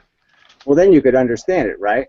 Because then you could understand that if I did it in this horizontal way, that if this force hits this force, it's going to bounce off of it, so it'll be additive. Right? So essentially you're just saying that this is going smoothly this way. I'm going to add this velocity. Now it has two velocities. I have the velocity of the thing I hit plus the original velocity I had. Right. Well, they explain it in terms of... So it's that simple in a way. In a way, it's just as simple as you're converting this thing's velocity into an acceleration in a new vector, and that will be combined with your current acceleration. I mean, your current velocity. So those two will end up getting combined into a vector. So you're just bouncing off the... But bouncing, like, there's no collision involved, right? Like, it's just... Right, I know, but I'm just saying that you could kind of think of gravity as being either one of those things. You know what I'm saying? That it's when you polarize it, you turn it into magnetism, and it has positive and negative effects. So I'm just saying you're doing the bouncing in the opposite way, in the sense of you're creating acceleration in your satellite by becoming part of the gravitational field of the planet. So by accelerating into the planet, you're adding to your velocity. So why doesn't that happen with normal satellites? Like, it doesn't happen because, again, we're talking about the movement. So you're taking advantage of the time you're in the gravitational field. You're absorbing the movement of the thing you're in the field of. So you have, as long as you leave in the same direction that the planet's moving, or some vector that's in the same plane, okay, the same 180-degree plane. You have to leave in the same plane that the planet is moving in. And if you do that, you'll gain the extra velocity. If you leave in the opposite direction, you'll lose it. Okay. Well, in all the science articles that I could find in the papers about it, they said that it could only be explained in terms of like non-Newtonian mechanics. Like they said that basically, like, Newtonian mechanics says that conservation will hold, but so they go into this using like Einstein. Right, I know, but that's only because look, Newton did calculus, so he did do time variable equations, but obviously Newton didn't know about the speed of light.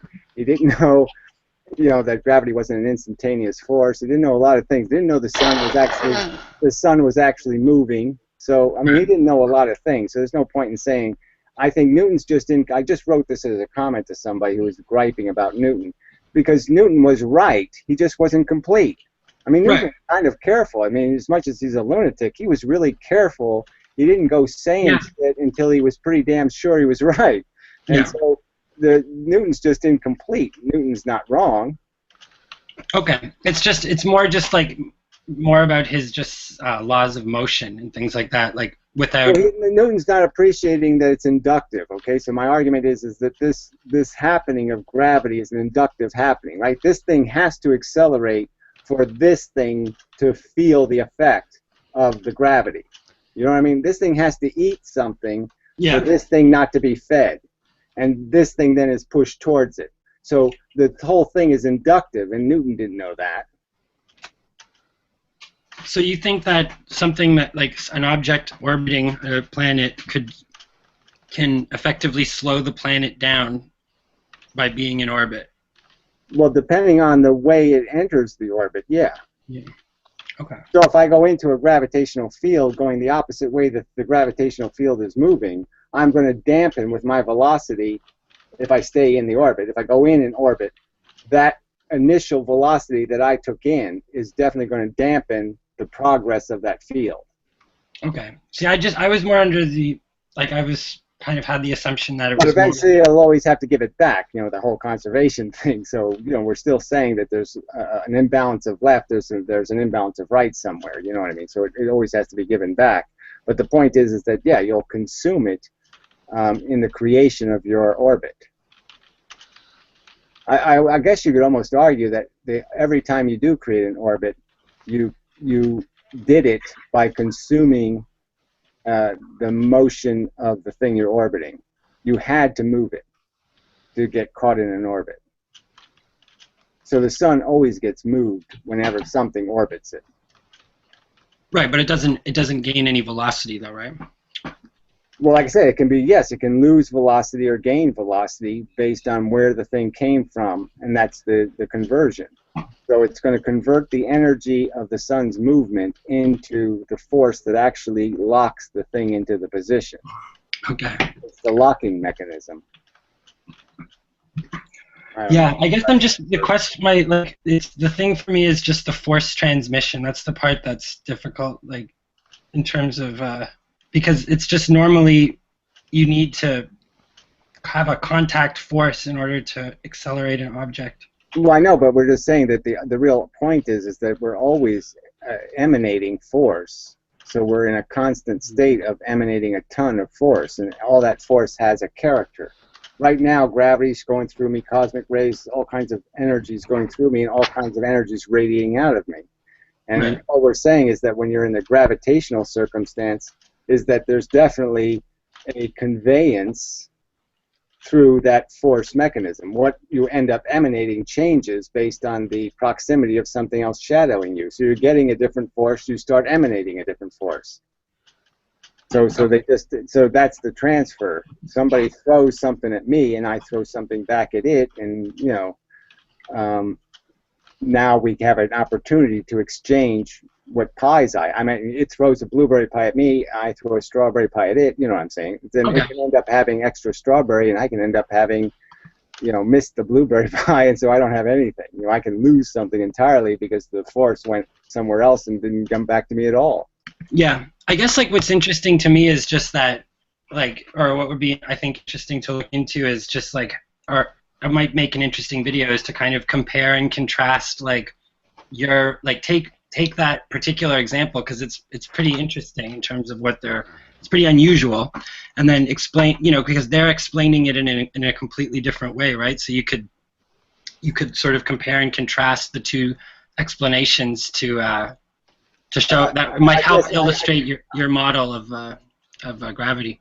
Yeah, I suppose it just depends on how complex that gets in terms of calculating all the different, how much I mean, just you're going to have to apply. in principle. Yeah, well, I'm just saying that. I mean, I guess it depends on how explicit their explanation is, whether I can dissect it or not. But yeah. Well, I think the whole principle of going through all of these different ways of even like friction, the fact that friction's more about, a magnetic problem between surfaces, you know what I'm saying? There's lots of different examples you could go where people think one thing is happening and it's not really happening. I could almost argue that a bullet having velocity, and we think of the bullet getting weaker. Yeah. I mean, in the sense that we think that it's the speed of the bullet that's causing the degrade, and it's really how's the way I want to say that?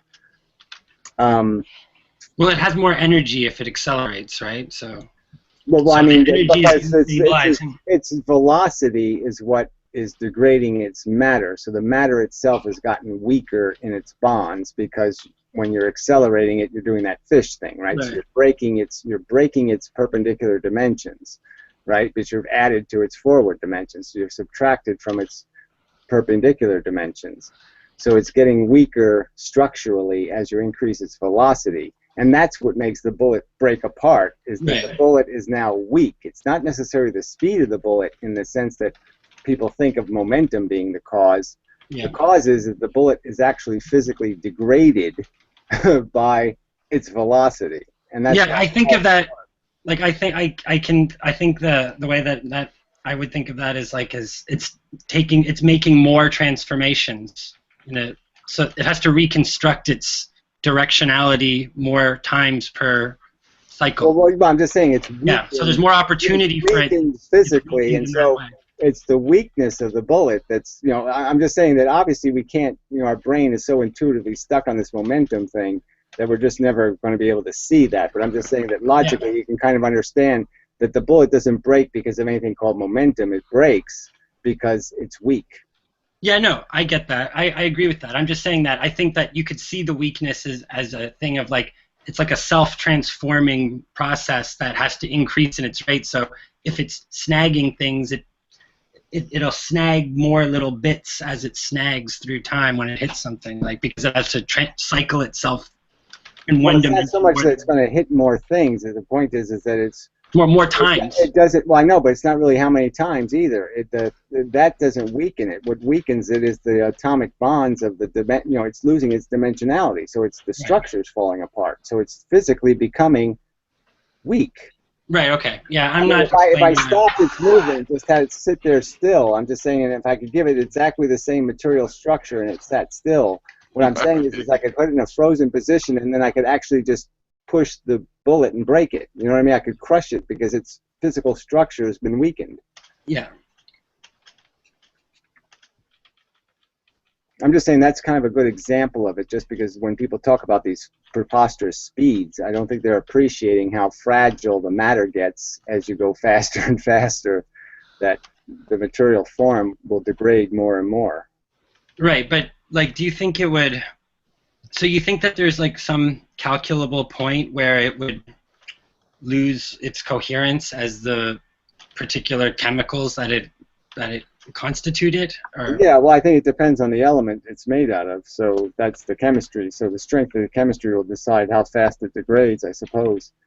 Right. So the simpler the chemistry, the longer it'll last. The more complex the chemistry, the shorter it'll last. So if it's like radioactive elements or something, yeah, you could probably fuck them up by just accelerating them a minor amount. That'd be an interesting thing to try to experiment with. I've they never sort of have, right? They sort of put the atomic clocks into airplanes and played around, and they always change. So to me, that's like sort of evidence of the theory. Oh, okay. Yeah, okay, that's a good example. In a way, So, right. So because it's radioactive, then you can use it to measure time. Yeah, I don't know. See, I mean, these people are just such little shits. Why are you pretending to be anti-Kantavad? Why? Why are you pretending? Why? I mean, it's just such a bogus, silly thing to do.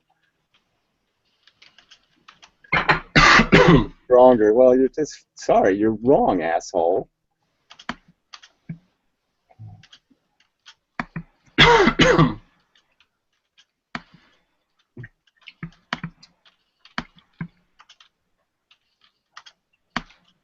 So anyway, who's clomping on their keyboard? That's not me. Yeah, well, it was me. Yeah. Clomper. So Pirro stays quiet when we get to this physics stuff. It's way over his head.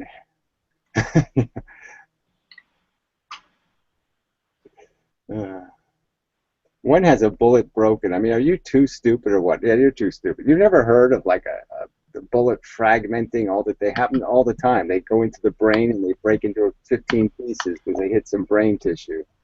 You haven't heard of that, retard? I mean, that's why small bullets are sometimes better. Is because they. Are you reading comments on the YouTube page or something? Yeah, well, that's the problem, right? Is that the active page has the comments on, so you have to. Actually I'm gonna start a new channel for my Hangouts so that I can get those, because it's all fucked up with my current Google Plus, attached accounts. They don't come up even though it says so. Okay, yeah. Okay, so you're not just schizophrenic? Yeah, no, but I mean, it's always asshole, so it doesn't really matter. I just block everybody, so it's not really very fruitful. you know, I mean, even assholes. I mean, Hufflepuff showed up and he said, what did he say? He said some kind of raggy, stupid little comment. You're just like, what the fuck? Why are you bothering? Tonight. Yeah. Four You words. know, I enjoyed your Trump dump. Yeah. Well. Yeah. It was. But it's funny because you have this thing of like, well, he's got this hating immigrants thing. Obviously, everybody else should be adopting that. And I disagree with you on that. But it is true that that's, you know, really the key to how he gets away with everything else. Yeah. Well, that's it. That's his only subject of any value whatsoever. Everything else is just standard Republican rhetoric. Yeah, we'll cut some taxes and everybody boat will get floated. And Hey, you know what? like that Reagan thing, right? That worked, didn't it? Yeah.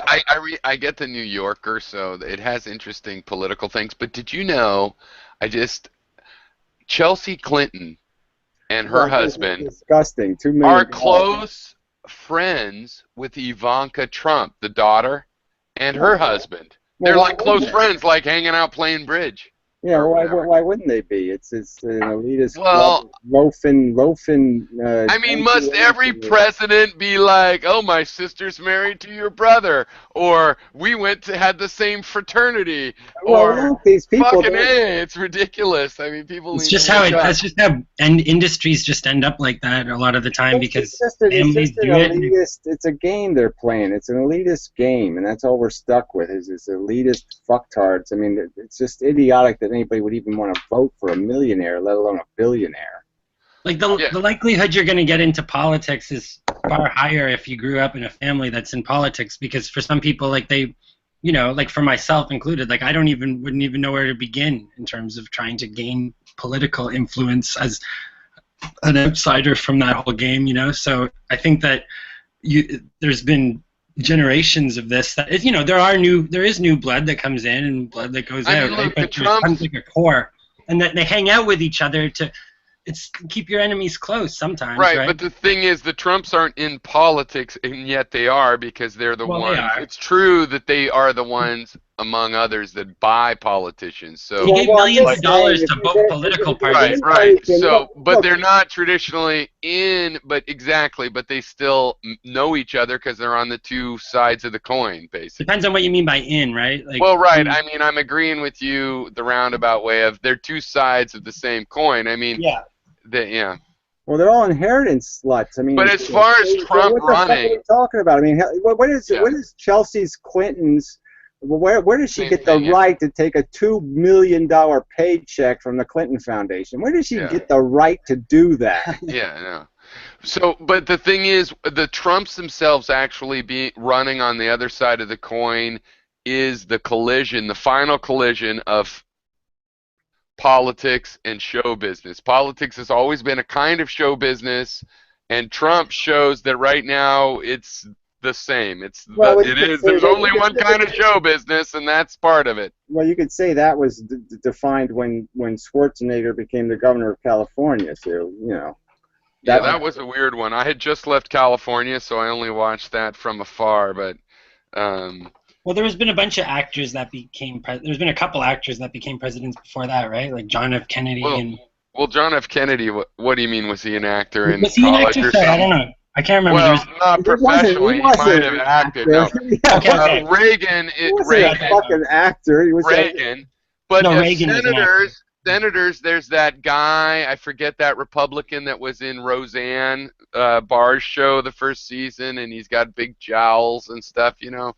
He obviously, I think you could call Al Franken an actor. I mean, he's a comedian. Yeah, Al Franken was an actor too, right? Yeah, there's been a few.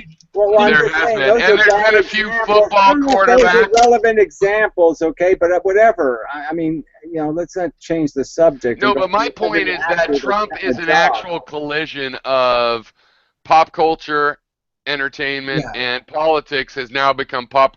Politics was always a kind of different. It had entertainment to it, but it hadn't merged with like MTV, reality TV.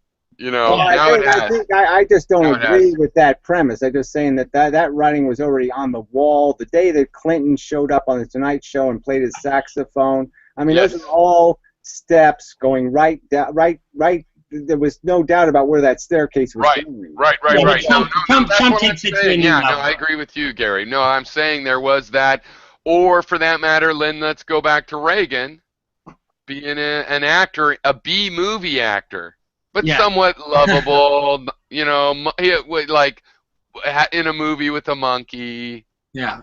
Well, I don't even know if that, like I said, Reagan's probably not a good example either, because obviously he was a bit removed from his acting career now, and he had also been the head of the union, and he and been before the McCarthy hearing. So you know, he was sort of like, you know. Well, what about JFK? Well, exactly. Well, JFK was a professional politician. He was raised to be a politician. But he knew how to look good on TV. He was educated to be that.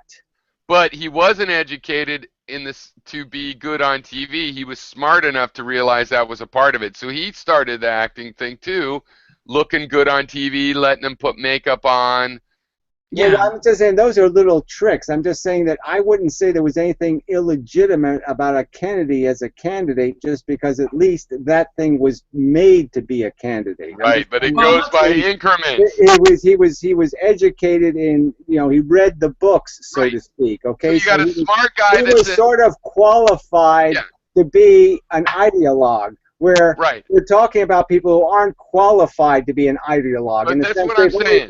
They've only read 10% of the books they need to read. Like Schwarzenegger, he's only read 10% of the books he needed to have read. Oh, come on, 15. No, but his 15 his skills, 15 to 18. But it's like Trump's skills are translating into, you know, toward what could be a victory. Well, Trump doesn't read at all. Well, I know, but I don't even saying think that as a negative thing. Maybe it's okay. I don't think the fact that Trump's a billionaire or Trump, everybody knows his name, I don't think that has anything to do with it. I just think it has to do with the fact that he's saying something, okay, that a problem that neither party wants to fix, that the majority of people want fixed. Which is Gary, other than you hating to agree. The majority of people don't want open borders. It's a fact. Well, that's true. I do, though. Okay, and nobody is paying any attention to the majority who's saying, I don't care about all this cheap labor and this productivity shit and all the rest of this crap. I don't like you exploiting Chinese in China, but I don't want you to bring China here and exploit it. Now, Gary, I know you don't like to agree, but I want to bring up two things. One, what I was saying about the showmanship is like, yeah, with JFK, I still like him, maybe too much, you know, and well-read, had been out in the army and and had to fight for his country. And then he had I'll put a sparkle in my cleft of my chin with my showmanship. And then, but it just got bigger and bigger. People like Nixon. You go back to go all the way back to Fidel Castro. No, but you wouldn't. No, but let me finish. I'm Roosevelt. just saying. You go back to Roosevelt, okay? Roosevelt. Now we're. Oh, right, but now I mean, Kennedy hid his affairs. He hid his bad back. He hid that's a different subject. Well, I'm just saying. The fact that it's a propaganda war, I don't think is any real part of this conversation. No, I'm not talking about that. What we're really talking about is the dumbing down of the thing called policy. And now policy doesn't mean anything. It just means tell people what they want to fucking hear, and it doesn't have anything to do with whether it's rational or not. Right, so the showmanship is way more than 50% is what happened. The other thing is, what was the other fucking thing? I was going to ask you if, I'll have to think about it. Hold on, go ahead. Yeah, go ahead, you're wrong. There. No, this was an idea I think you might agree with. No, you're completely full of shit. No, sorry, I hated it. Good you forgot because I hated it. I didn't totally forget. It must have been a lie, my grandma would say. No. Yeah. It was bogus. Let's just stick with the first one then. So you don't agree that slowly but surely showmanship, which was always part of politics, I'm just saying that you could have had a talking dog. If a talking dog got to run in either the Democrat or the Republican primary, and that talking dog said, I think immigrants suck, that talking dog would get the votes. Literally? Yes. I think immigrants suck. Ruby Doo. I'm a big fan of Ruby Doo, of course, but I think immigrants should stay wherever the fuck they are because they don't like our country anyway. They raid our freedom. I think if there was a talking dog, you'd have to vote for it, right? 'Cause Well, it would exactly. coming I of mean, Jesus. it would have a terrible amount of charisma, no doubt. And it would have such stories to tell. I mean, all the butts it smelled and everything. But you know, well, anyway, I'm just saying they could have taken the ugliest, dumbest, least articulate human on fucking earth, put him in shabby, homeless clothes, and as long as Oh, I remember what it was. as long as he said, I don't think immigration is good for America, I as remember long what as it he was. said that, he's got 50% of the vote. Now, Gary, let me finish to this one idea, and so you could pass judgment afterwards. But let's hear me out. Okay, as an open border advocate, and I think that the working class rightfully is against open borders because it's used to create factories that undermine them and write NAFTA. So my idea is, what if to sell a good in the United States, you have to pay the people that make it the United States minimum wage? Well, it's still not good enough. No, it isn't, and you know why? Because they can hire an engineer, and people that make more than minimum wage, they might be able to hire them for minimum wage. So people like me that don't make minimum wage, maybe there's a guy over there for $11 an hour that'll do it, and but I'll compete with that person because you got gasoline and the fact that I'm actually think I'm better. But So anyway, that's the idea. second problem, besides the fact that there's too few jobs for too many people, I mean, in the sense that too few unskilled jobs for too many unskilled people, the other element that's making this untenable, that idiocracy won't work, is the fact that technology is replacing the need for these workers altogether. So it's not getting better, it's getting worse. So we have more idiots, we have fewer jobs for idiots, and we have a vector where a staircase we're walking up that completely says idiots will be useless in 10 years or whatever. I mean, in Germany, they have a car plant producing whatever it is, 500 cars a day, and it's got like 73 employees. I mean, it's all machines. Right. I mean, you know, it's over, okay? This idea that you can be a highly unproductive guy with 2 strong arms and get a job, that day is over. There's no ditches to dig. There's no bullshit. You got to be able to do the backhoe thing, or you got to do the fucking 90-foot crane thing. You got to do something, right, you know, a little bit talented to have fucking value. You have no value if you don't have skills and talent. So there's no use for all this fucking dead weight of ignorant idiocracy. Idiocracy has got to be called what it is. It's a disease. Look, it's a fucking blight. That's true. It's a blight. It's a blight. You open your border to a blight, you will die. Gary, there's a certain amount of time as that progresses, and the fact of the matter is have left a lot of potholes unfilled, and we've left a lot of trash unpicked up. And we've let a lot of parks, you know, not have trimmed bushes, and so there actually is a lot of landscaping and various things to employ those people while we migrate into the point where robots can do that. Everybody being a landscaper. We are not letting. I'm not a landscaper. We are not somebody has to pay for it. You don't understand. There are mouths to be fed, okay? There's no capitalist model for that.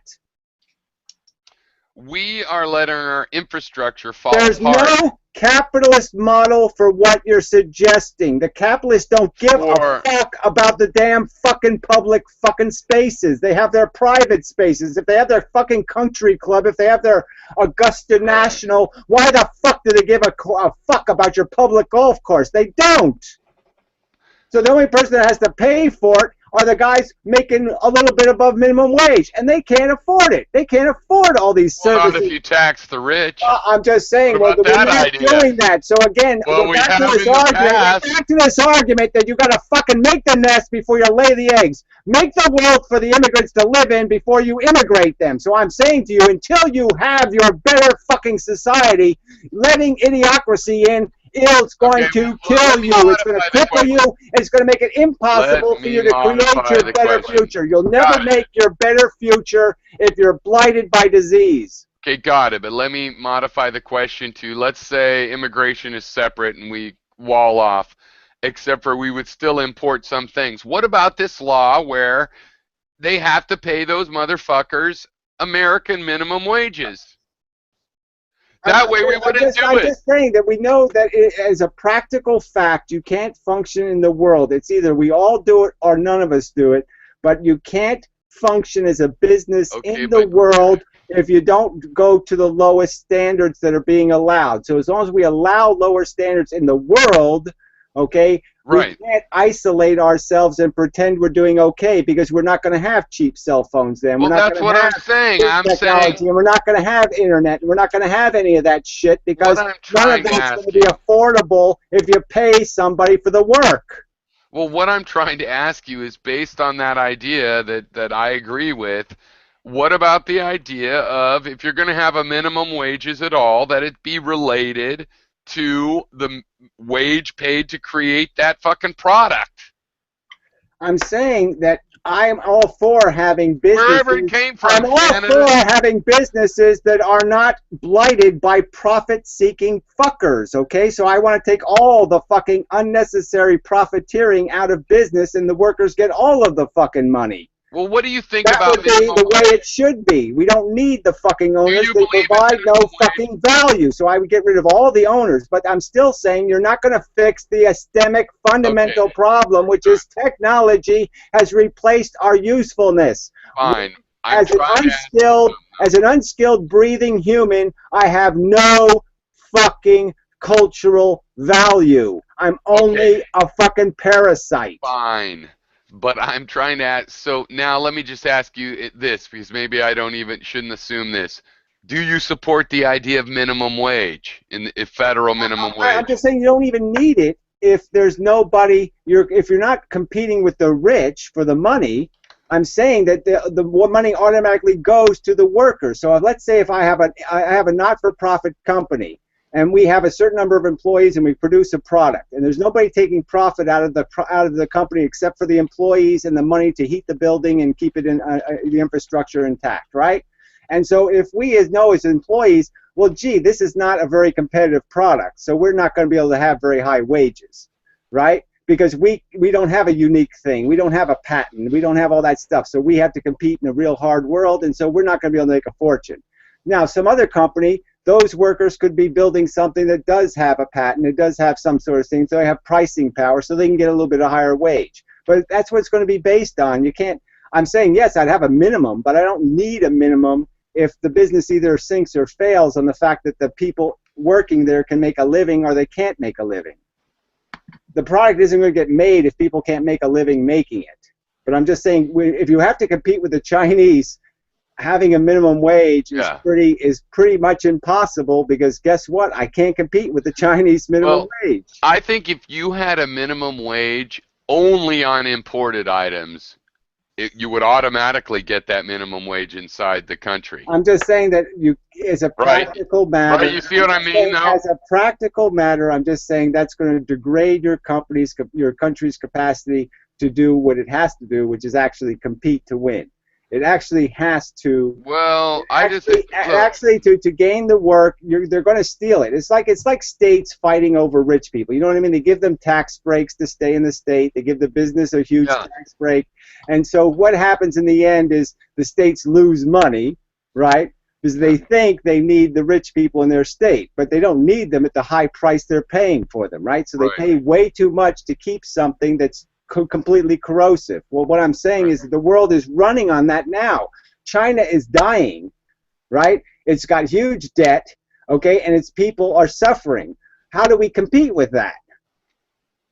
If we try to compete with that, we can't, right? But if you don't compete with it, you lose. So I'm just saying the options we have here suck. Well, I don't really believe in national isolation, but I believe that NAFTA was used to rape us, our country, and rob us of local stuff. And, you know, LL Bean makes clothes local, and then Trump supporters are going, there is nobody that makes them local. No, these things are fine. You can make them local. They have McDonald's in Sweden where the minimum wage is $18 or $20 or whatever. They still open McDonald's because guess what? They make enough to pay that. Well, I Fact know, of the but they matter. might not be able to make enough in as broad a markets as they can make in some other country at a Right, better rate. exactly. They So, could so make more. they can only make the money in the Yeah. competitive Well, environment fuck that them. allows you Think to make about it. money.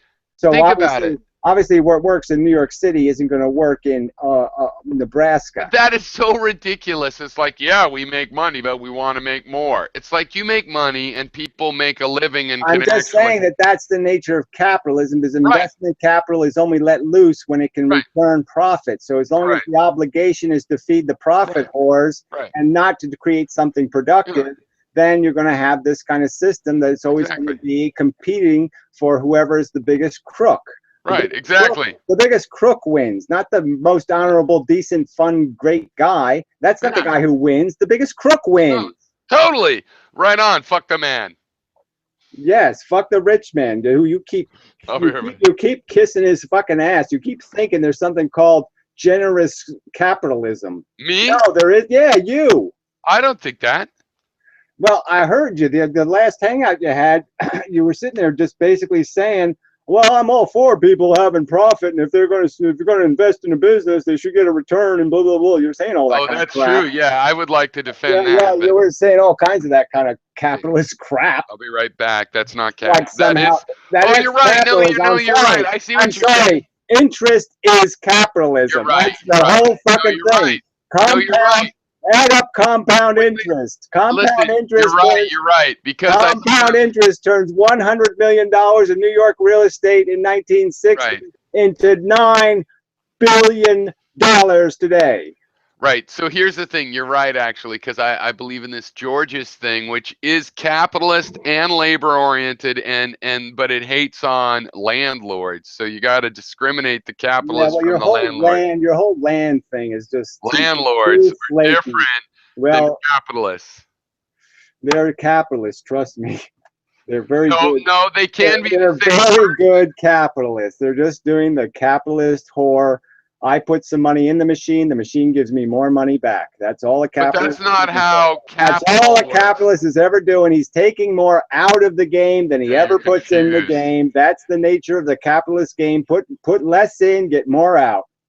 But the point is, you have to discriminate between the land ownership and the contribution of I don't the want to get into this. I machinery. don't want to do this land thing. I did videos on it. I think it's a silly, the whole concept that land has Well, if by silly you any mean meaning, brilliant, I agree. any meaning beyond any other commodity. And if you tax one commodity, the money will move. If I tax gold, people will buy silver.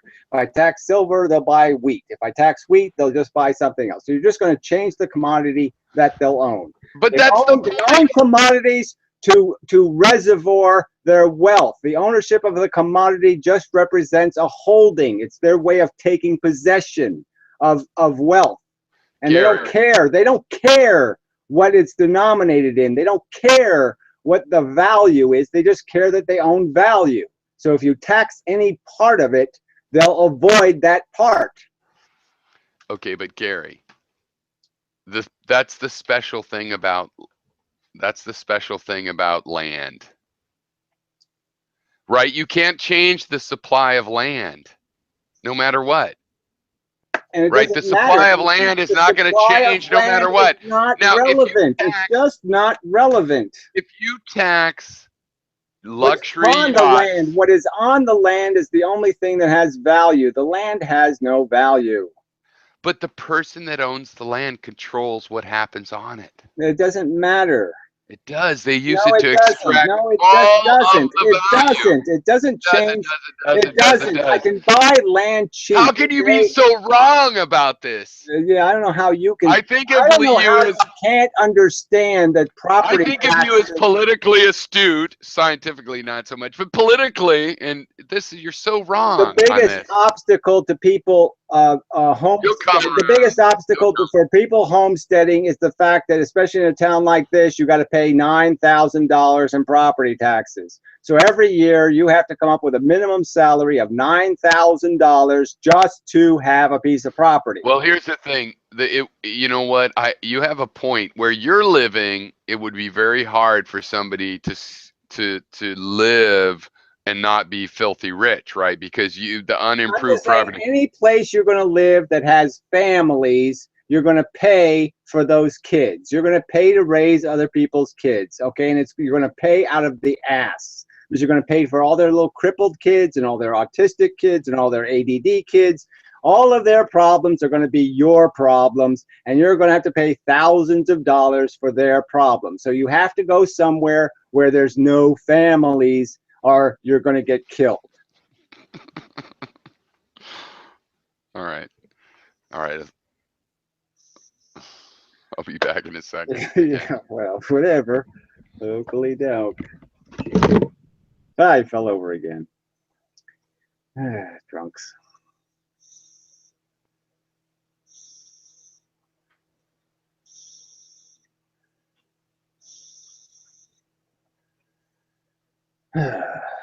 So anyway, there was physics happening here. It is funny. I guess it's okay to once in a while stray off into the bigger field and get lost in the chaos of the bigger field. But yeah, well, there's just so many things to juggle mentally. And yeah, people just don't appreciate the work it takes to be a smart person. Yeah, it really is. It takes a lot of work to analyze all this stuff, figure out all the where stuff goes in and where stuff flies out, blah blah blah blah blah.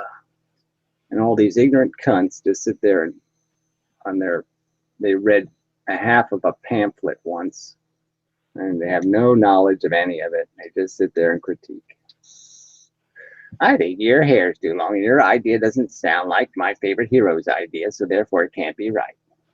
Tesla was the smartest man that ever lived on Earth, and he proved it by writing down absolutely nothing and accomplishing absolutely nothing for the last 50 years of his life, but picking his nose and feeding pigeons and living in a hotel room provided by corporate interests that just felt sorry for him because he squandered all his goddamn money trying to make a death ray.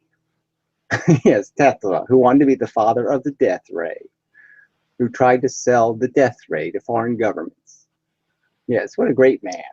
Let's make a death ray for world peace. Yes, if we make the giant gun, then we'll have world peace because we can just point it at everybody and say, shut up. Yeah, that'll fix all the problems in the world, the giant gun. Ugh. I said, what's the point of me answering your question? You obviously haven't paid any attention. I mean, obviously the basic structure of the universe on the largest scale is the fact that there's a bunch of this shit moving the speed of light. A bunch of little tiny bits are banging around, flying around in all directions. And it might go forever and ever and ever and ever. That might be the fact that there's just a bunch of little shit flying around at the speed of light.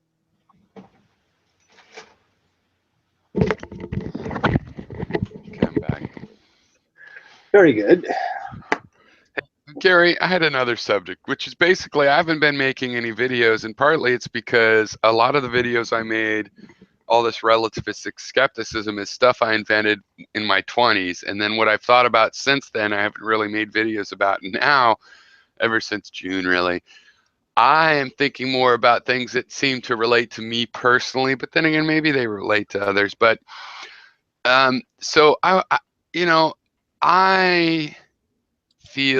have suspected that maybe I'm schizophrenic, but just functional schizophrenic, because I hear voices. Yeah. Don't you hear voices? I hear voices that say often when I wake up cranky in the morning, not often, well, often, I don't like people and things, it says to me. Yeah, which is kind of cranky. I actually was schizophrenic, so it did, in the sense that I was in the dramatic sense of the word. So when I was 9 years old, for 1 year, I was schizophrenic. And right, that's the other thing.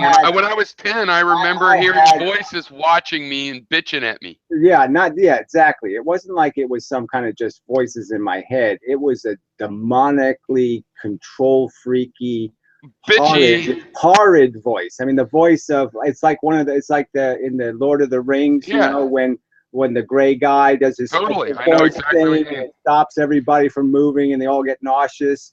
Well, It that's the kind tries of to seem voice all I scary. had, this demonic fucking voice Yeah. that kept saying, jump down the stairs, jump in front of that car. I mean, it kept trying to kill Yeah. me, okay? And it was trying to kill me. Right. So here's the thing why I think I ended up functional is because I remember like walking around along. I was 8 or 10, and I was hearing this voice. It was like a committee of idiots, adults going, yo, and this, and oh, and you're not that. And I remember just laughing at it because I already didn't respect adults as particularly smart. And I just remember, really? Is there spirits in my head watching everything I do, judging me? Well, have fun, motherfuckers. And it was kind of like, so I didn't take it. I mean, but I had to deal with it. I've had to react to it. So, Yeah, that's the but is funny thing. everybody like that? Maybe everybody's like that, and we're all dysfunctional schizophrenics. Yeah, I don't think everybody's broken the same way, unfortunately. Well, no, It'd for be sure very not. I had a fortunate if broken childhood. if we're all broken the same way, then there'd be I had a really weird childhood. I would say, there'd yeah, be a lot I'll of cop to being especially broken, but that doesn't mean everybody's not in some sense. But my dad, for example, said when I was asking him about the inner voice, you know, where people think stuff over and you hear your own voice going, maybe I should go to the store, maybe I shouldn't. My dad's like, no, I don't have that. What are you talking about? And I'm like, you're fucked up, then. What the hell? well, yeah, I think that's just some people aren't really aware of their own conscience. Aware You of know what it, I'm saying? exactly. They haven't How spent could it be any time. possible? They haven't spent any time being something like not drunk or something. You know what I mean? Or listening to themselves. Well, I'm just saying, if you spend a little bit of quiet time with yourself, Well, my dad's real eventually it'll start creeping philosophical. into you. You'll start analyzing. Hey, I'm thinking at this moment. Why am I thinking that? And then you start thinking about why you're thinking that, and then you'll Yeah. start. You know, you'll But my start. dad was real philosophical, but he only ended up thinking whatever he believed in the end. He didn't realize, he never looked at the fact that he was thinking. Well, that's what I'm saying, though. Is being philosophical is like Yeah. saying he's very ideological, but he's not foundational. You know what I'm saying? Yes, It's kind of exactly. philosophy. That's how it turns out. It's a Yes. kind of philosophy to get to the roots of it. It's almost like quantum mechanics being different than physics. You know what I mean? You're trying to do the Yeah. small thing, not the big thing. You know, Yeah. you're trying to get to the foundation of the machine. I went through a long time where the voices bitching in my head, I realized that they sounded like voices from real life, people that had bitched at me as a child. And I Yeah, thought, well, oh wait, that's not a weird coincidence. That makes perfect sense. it's hard to say exactly how I You're got. to wrap them up in your head. You have to go, okay, you aunts and uncles, you are on a planet. You're welcome to your opinion, and I can hear it because I don't have a choice, but it doesn't mean I buy it.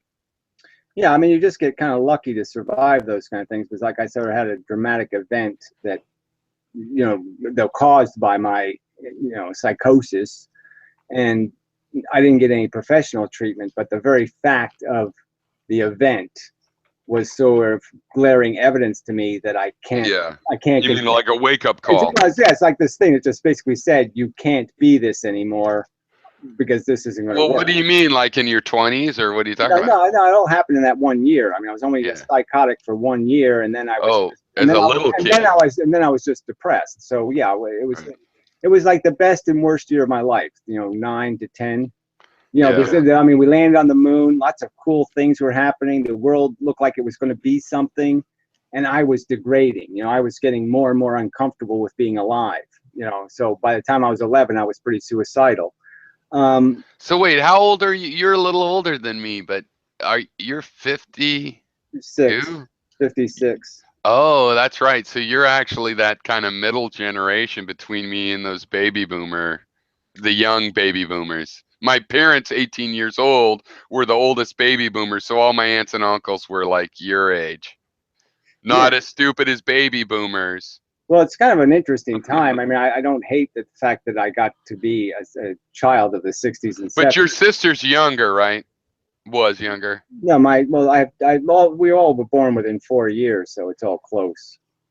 But you're the oldest one, so there's no real No, baby boomers. my sisters are older, but my one sister. So they're actual baby my boomers. sister, one of them is a twin sister, so obviously it's the same age. Oh, I forgot that if I ever knew that. Well, that doesn't, you know, it's But well, no, it's interesting to me because I made a big study of baby boomers, and sort of my parents were the first thing, 18 years older than me. I'm born in 67. They're 50 and 49, and then a lot of those parents had like up to 6 kids.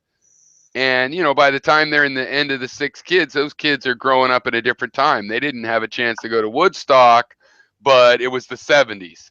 Yeah, well, You it know, really is a different kind of world, just because all this matters. Whether you're raised by somebody who knows what they're doing versus people who don't. I mean, my parents were real old. They're late 30s when they had their kids, so it wasn't any kind of reckless thing. But they were really, right. I mean, they were just so cliche. You know what I mean? They were just like father knows best kind of people. You know what I'm saying? They're very What'd nice. your dad do? Very nice, but very boring.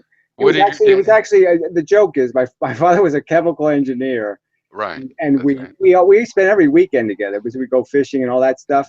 But he never taught me a fucking thing, which is amazing. We didn't have one. We would talk about the lawn and how the trees are growing or some other kind of bullshit, but he never explained anything scientific to me ever, which is amazing. Well, maybe he didn't like it. Well, I'm just saying, he just didn't have any. I think he thought I was retarded, so he didn't think I was worth investing in or something. But it was because it was really quite funny because my mother did see. Well, he could just not have enjoyed his work. Exactly the opposite in the sense she thought I was going to be a scientist because I was breaking everything in sight to figure out how it worked, right? So when I was 10 years old, my mother bought me one of those Radio Shack build your own electronics thing. Yeah. And I was addicted. Once I got my hands on that shit, then I was addicted. And so it was like my mother who appreciated the fact that I had this interest in science and mechanics and all that kind of thing, which is kind of just funny that my father didn't see it. My father didn't see it, but my mother did. Yeah, it's sad. You people without a broken home, you don't really get to see what your parents are really like. Because when you watch them go through a divorce, it's all open. Oh, it's yeah, all revealed. It just gets so, well, and you also get a taste of it in the sense that it ain't so great having parents because they lie to you all the time, the fairy tales about, Well, and they can't help it, right? Because they believe that shit. They just got to make up some kind of crap. They just tell you some kind of lie to shut you up. And no, it's so easy for me to imagine how religion started by daddy, the narcissist, even if he didn't believe it, figuring, I got to shut this kid up. Exactly. I can see you at night. Yeah, just, come up with some kind of crap. My grandfather tells me what you're doing, and then suddenly it's a god 10 generations. Yeah, you just turn the Aesop fable into a real cartoon, and then you just make it into. Yeah, I don't think the people. There's a real talking fish. The people that invented our religious stories, I don't believe most of them believed it. Well, I think the original stories, they did believe it because they had no choice. I mean, they didn't. I believe schizophrenic. They didn't know what a microbe was. They didn't know what thunder, lightning. They didn't understand the weather. They didn't understand. No, but I believe it was like this. Anything. How the fuck could they not conclude there was a god? I believe it was the whole world looked like it was trying to kill them all the time. They had to think there was a god. Well, see what you think of this. I believe it was like, hey, your schizophrenic cousin said a story about Poseidon. But then your dad, who knew that guy was schizophrenic, was like, yeah, Poseidon's going to kick your ass, Johnny, if you don't fucking start doing what we tell you. Poseidon told me, so it was a guy that knew better that used Poseidon. He promoted that shit. I know, but those, so it was just a test because they just found the theory that you couldn't disprove. So the boogeyman, you could prove that the boogeyman wasn't behind a tree. And you know what I'm saying? So they just had to wait for a story that you couldn't disprove. And so once they threw everything up in heaven, then, how are they not going to prove God's not in heaven? How are you going to prove that? So they just made a story that was undebunkable. Because it's a mix. It made it so intangible to our real world that there was no way to prove it wasn't. One thing I've been following for 4 years on YouTube is the growth of the narcissistic personality disorder vloggers, which started off with this guy Sam Fankin describing it, and he is a narcissist, and which he admits he's diagnosed, but he hates narcissists and he exposes them. And then now there's a lot of people that grew up with allegedly or actually whichever narcissist parents, and so there's dozens and dozens and dozens of them. And it's a very interesting thing because I think we're starting to see there's something to this NPD format that might even apply to you and me a little bit, you know, because it's all in degrees, whatever, to all people, who knows, or that we're reacting to it. And that's really what's running our society. And that's the problem. Well, I mean, we're not consistently, we don't come out of a cookie cutter, so we're not cookie cut. So yeah, every one of us is raised by a bunch of different environmental circumstances that condition us into different kinds of monsters, you know, different reflexes, right, sensibilities, and those can be compatible or incompatible with reality. And so the point is we're not really testing our steel against reality. We're just testing it against other imbeciles and lunatics. So it sort of is the asylum being run by the inmates. You know, well, okay, but here, inmates are percolating out of themselves the biggest crazy fuck and saying, that's the best way to be human. Be the biggest crazy fuck there is. Well, yes. And the crazy fuck thing, it has something to do with what is a pattern we call narcissistic. Oh, I know, but that's inevitable. Like, narcissism is just allowing yourself, okay, to be self-indulgent. Well, like, so okay, here's an example. If there's a force that humbles you, then you won't be a narcissist, right? Yeah. So all you need is a humbling force. So I'm just saying that what I'm trying to say is if we actually did raise kids by some Dr. Spock method, you know, some mythology that made it clear that yes, the kid will be informed that they're a brain and the brain has certain weaknesses, and we're selfish by the Mr. Spock. We're selfish by nature, and the only thing that protects ourselves against being an asshole is the fact that you're intelligent enough not to be an asshole, not because you feel it. You won't feel, I don't want to be an asshole. Like, that won't feel good. Being an asshole will feel good. Not being an asshole won't feel good, and you have to understand that you have to. Why do you say that, Gary? Well, because our nature is selfish. That's why I say that. No, but wait a second. Wait a second. No.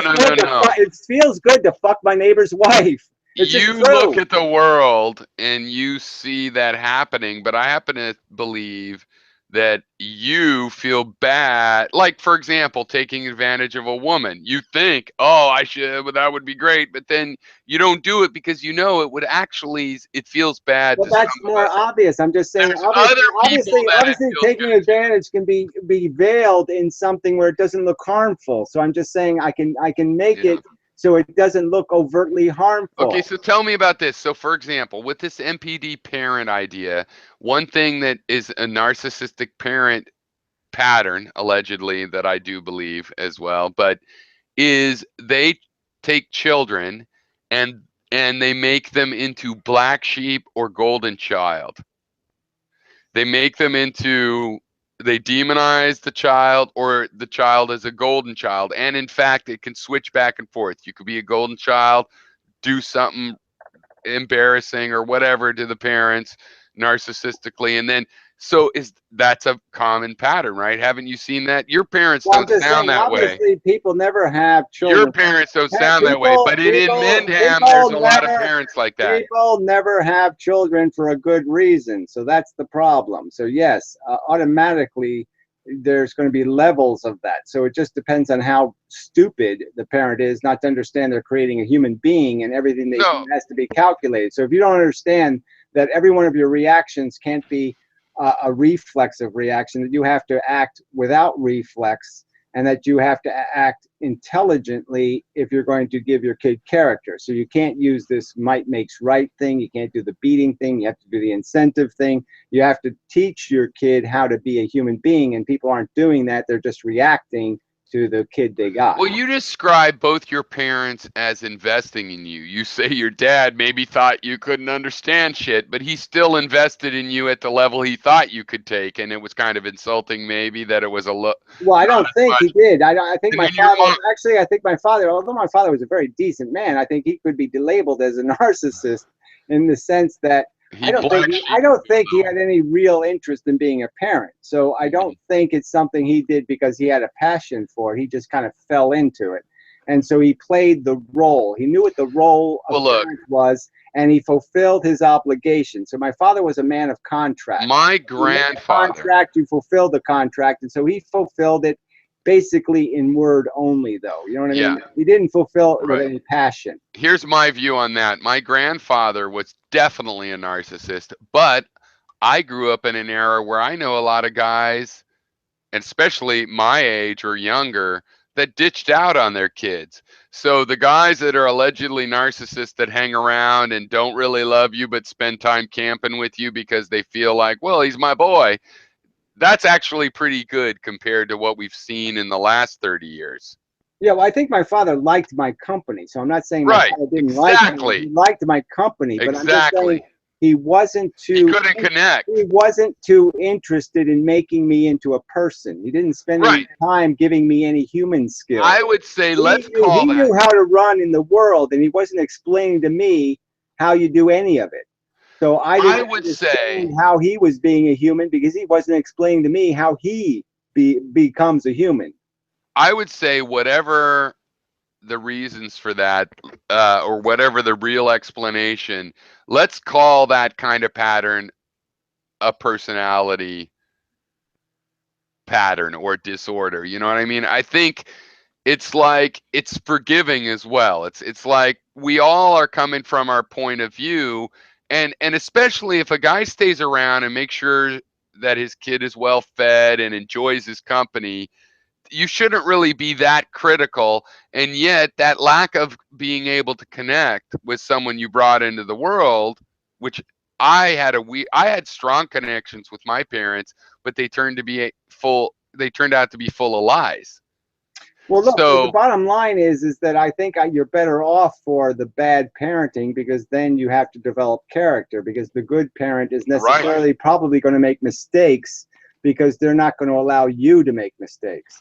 Yeah, So I if they believe don't that. allow you to make mistakes, then because they're going to try to protect you, then Right. that protection is just going to make you less of a human being. Like this So like this nephew. in a sense, that lack of compassion and that lack of sensitivity to how hard things were for me, that lack of ability to understand I was going crazy, okay, Right. is also what made me the person I am. So I can't completely find that objectionable because I never would have done the introspection that I did if that didn't happen. Oh yeah, same with me for sure. Yeah, so I mean, I would have been much thinner a person. As a person, I think I would have been less of a person. If it wasn't for that experience of having to see what that world is from Well, that. the thing with me is when I was like 10, my dad kidnapped me. We were supposed to go to lunch, and then it took me for like 4 or 5 months, and we never talked about that. We never worked that out. And that was different. Yes, I became stronger dealing with that, but I didn't deal with it until my 30s when I moved to Hawaii to be near him and then found out what he was really like, which I still care for him, but I found out about all my parent worship was lame. Yeah. Well, it is harsh to have to, because as kids you do you're impressed by their power. Yeah, he has a You lot know, of things. I still am the way I am because I worshiped him, and it turns out he wasn't really that way. He just right. put a front on, and I copied something he never actually did, kind of thing. It's like, Well, the weird thing about there's so many weird little things that fuck with your head, right? My father looked like Clark Kent, right, from Superman. oh, sure, yeah. Okay, right? Didn't really look like Superman, but he looked just like Clark Kent, especially in his suit. He was tall and he was kind of broad, and it's just kind of funny, that I really had moments when I was a little kid where I'm just wondering, does he really go to work every day, or is he to go to like the Superman studio and Yeah. fly around and do all this shit, you know. But it's that it just was more conducive to me, having the same problem is that Well, my dad, I felt too in, you know what I'm saying? He seemed like yes.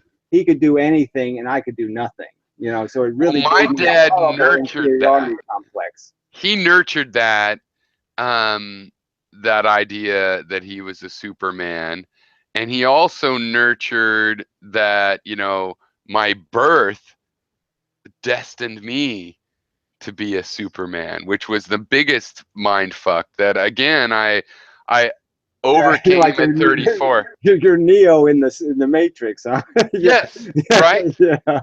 I think a lot of people, and again, this is the religious. If they've been doing that for hundreds of thousands of years, that's where religion comes from. You're the born, you're the chosen. That's why everything is the Matrix is how many of those things are you're the Well, chosen, I'm just saying, yeah, you're we all fucking live. Harry Potter. How many We of all them have to live that way, right? We all you're kind the of live. chosen? We all live kind of, seeing ourselves in better roles than we're in. Like yeah, I'm the key maker. That's how I look at me. I'm the key maker. Yeah. Well, I'm I like that idea. I still like it. I see the comfort, but I really think it's possible to say, well, how about we're all the key makers? So even though I'm anti-group thought, there's something actually better about going, I'm part of a chosen generation than as I'm the Neo. And Yeah, yet no, that's well, also bullshit. The I would like chosen to believe generation is that. the problem the I mean, fucking baby boomers have. obviously, that'd be great if we lived in that kind of world. But we can see that on YouTube. There's too few people. How many people can even have this conversation? None. Yeah, well, yeah, I'm just saying that there's so little capacity to find people that you can actually talk about, all this psychosis and this brain function and this the whole bizarreness of our whole psychology.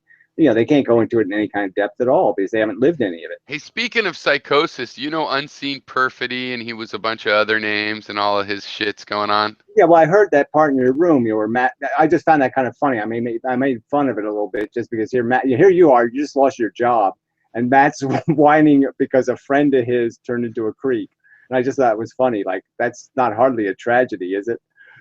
You know what I'm saying? I mean, Was it Kalins? Was it Kalins or Napalm that was talking about his disappointment? That was Napalm. That was Napalm. Yeah, Napalm was friends with this Perfidy guy, and they were kind of close friends at the time, and that's where the whole division between me and Napalm happened. Like we were friends, and it was the Perfidy guy who fucked that friendship. Oh, that's not surprising. Yeah, he was a toxic guy. He was one of these guys that with me, he was just immediately, you're dishonest. I'm not going to talk to you. Yeah, well, I had a whole big fight with him over the cigarette tax, because he just kept defending the 800% tax on cigarettes, and I'm like, how can you defend an 800% tax? It's retarded. He's an example of why 70-year-old Hillary Clinton is somehow, oh, obviously she's the most logical thing for 2016. He's the kind of guy that's perpetuating that, just kind of what he hears and then pushing it forward. And it was the same time with Skeptical Heretic, and he said the same thing because I had said in a hangout of yours, I was drunk at the time, and I had said, well, I'm going to pwn him. And then he used that as a reason to not have a debate with me. It's like, yeah, dude, what? What yeah, a lame. But I'm just saying that obviously that YouTube was more viable than the YouTube that exists now. I mean, like I said, it's almost intractable to everybody. That was the last gasp, dude. Everybody has completely intractable positions. We absolutely need our own website now. But the thing is, YouTube, one good thing about Google is you can use YouTube now from your own website, including the quick capture. So I haven't had a time to do it, but the API now is like you can have every feature of YouTube on your own website, add your own shit, like, these graphs and things.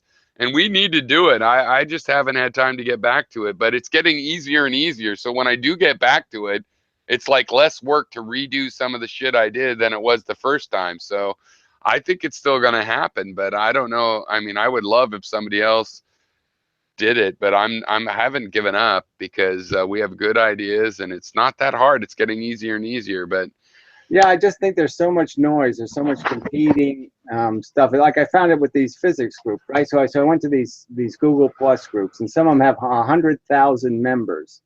And you post a comment in a video, and it's just nothing. It's just ignored. So it's like it didn't even happen. And you're just like, there's information overload. So everything is so, there's just too much of it, and none of it's filtered. And so it's everywhere and completely, it's all just a popularity engine. So, it's all Fruit Loops. Yeah. The same cereal is on the shelves at every store. I mean, yeah, no, when YouTube started, it was kind of for us, and now it's for the popular kids at high school. Yeah, well, I'm just saying there's so much of they only have so much time and all this other stuff that people have, all these competing interests. But I'm just saying, yeah, everything's getting diluted by the noise. And so there's so much noise to Well, real plus value. a lot of the debate is going on Twitter, and I'm just not. Yeah, I That's can't not do Twitter. Twitter. I Yeah. just can't do that. No, yeah, that's not my.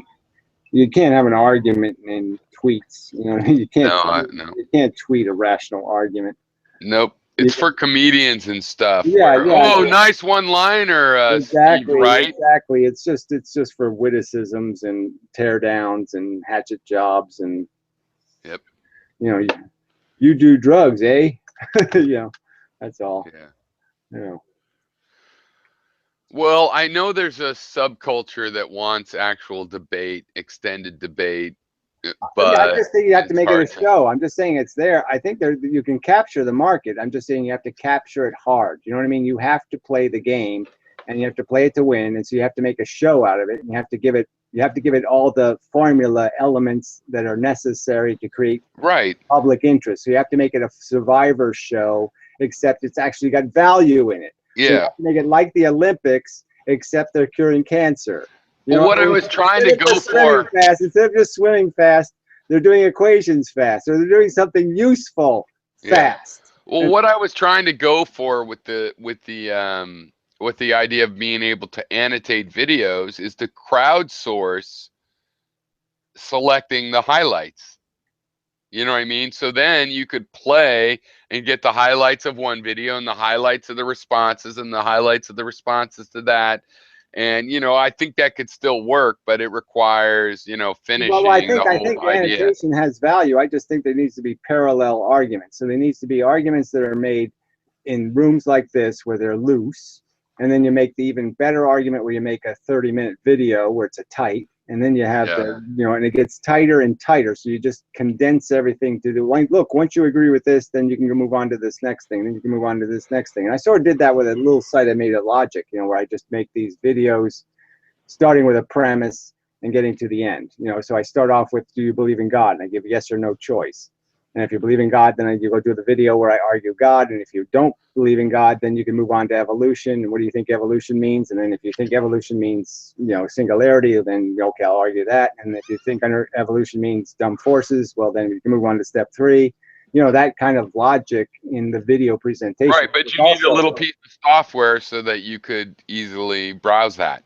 Well, I'm just saying I did that. I got yes and no buttons and all that kind of shit. There's links on my videos to it. But anyway. It works okay. And I'm just saying I barely started, but I'm just saying if I refine the videos, I think that'll be also a good presentation argument method. But I think it's also good for debate. So I think that idea of having debate over specific axioms, you know what I mean? Go through the rules first, go through the whole thing so you know where the disagreement is. I mean, we're fundamentally never going to agree if somebody's a Christian. You know what I'm saying? Because they're always going to fall back on God did it.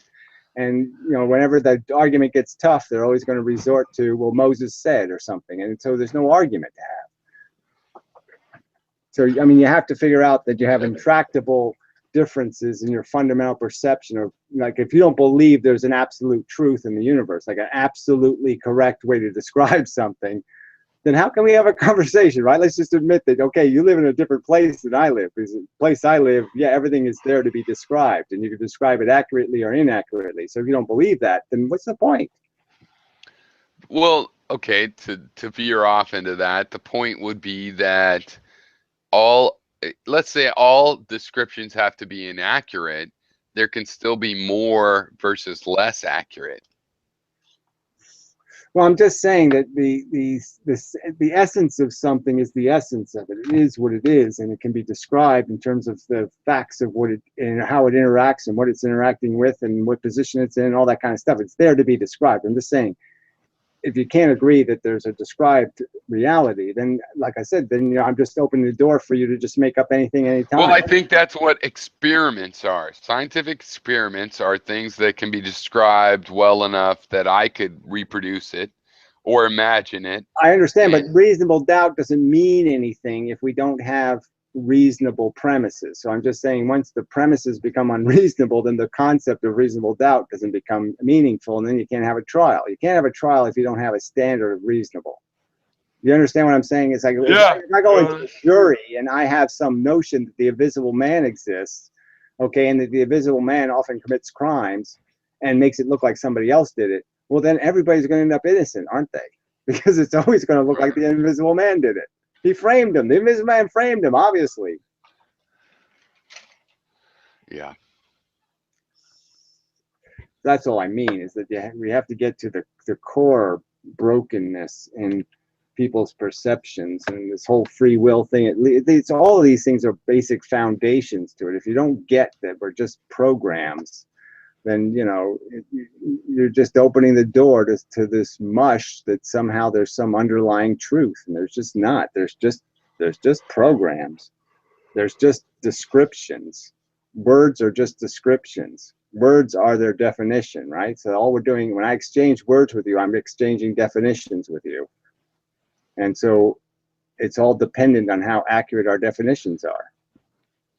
Well, yeah, I mean, that's a Nietzschean idea, is that really all our philosophical conversation is really just kind of a debate over words, and actually also controlling those But definitions. that's exactly not what I'm Like saying. you're That's trying to exactly what I'm define not saying. That's exactly what I'm not saying. So how well, because you're trying to deny it. No, what I'm trying to say is that unlike Nietzsche, I'm saying the fundamental truth is worth knowing. It's not semantics. It's not meaningless. Yeah.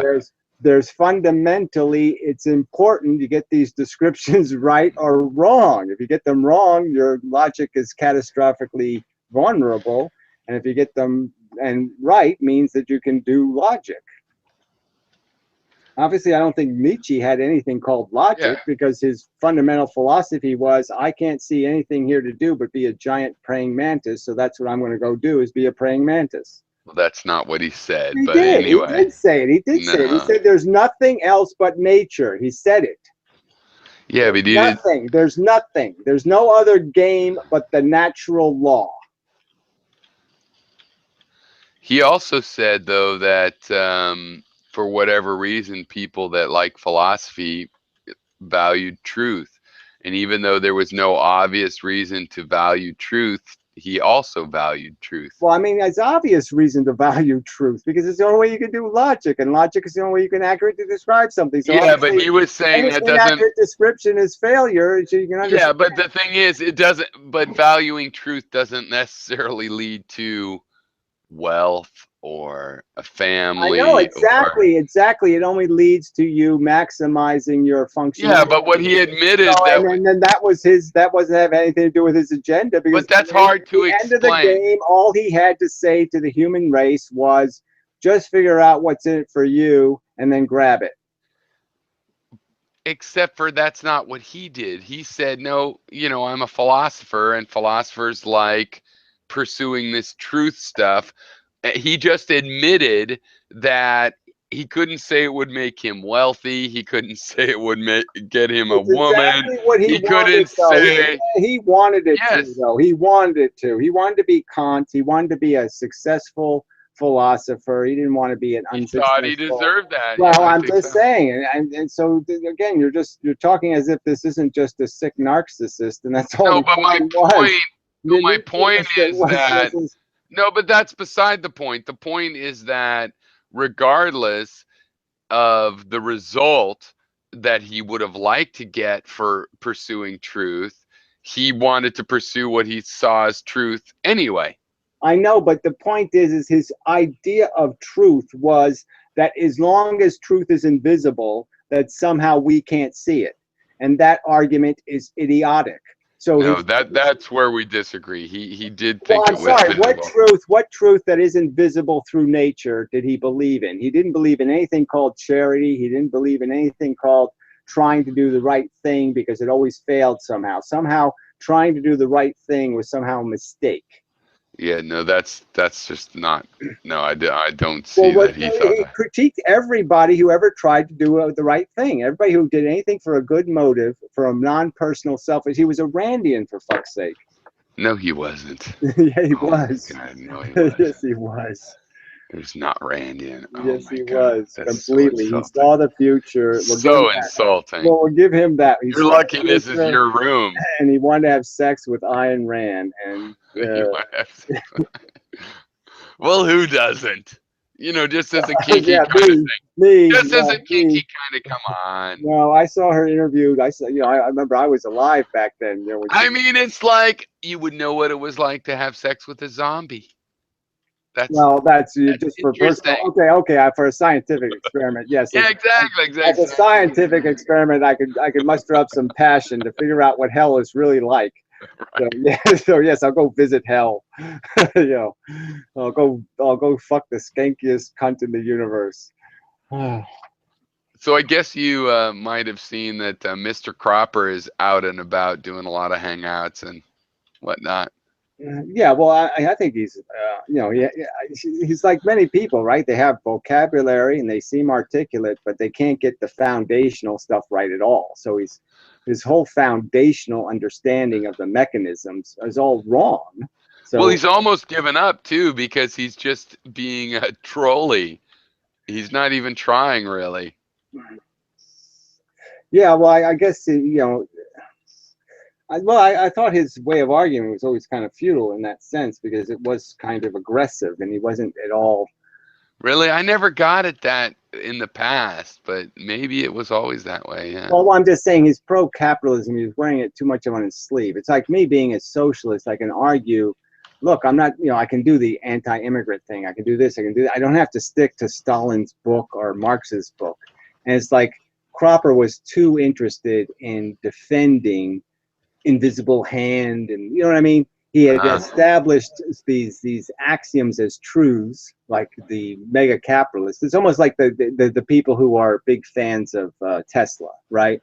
It's like Tesla is this mushy science at best, right? It's just barely a few paragraphs of statements by Tesla. It's just so little foundational science. There's an ether and everything's electricity kind of a thing, but it's just this vacuous kind of thing. And they establish it as a truth, and yet it doesn't have any form. You know what I mean? So Cropper's just doing this. Capitalism is intrinsically and fundamentally good, and so every argument has to be anything that's not capitalism is bad, and that's where I think you just forget about it. The truth is something a bit different.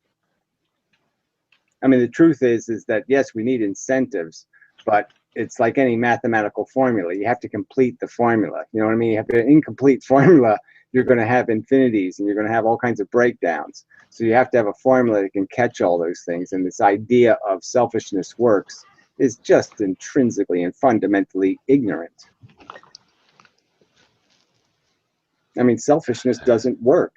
I mean, the idea that we have to give people a self-interest to do social good, that makes sense. Well, how do you think you figured that out? We have to feed people's self-interest, but you can't just open the bar and say eat all you want. Well, but so how do you think you figured that out? Because then that's the way anybody could figure it out. Yeah, well, that's what I tried to explain is the going to the first principles.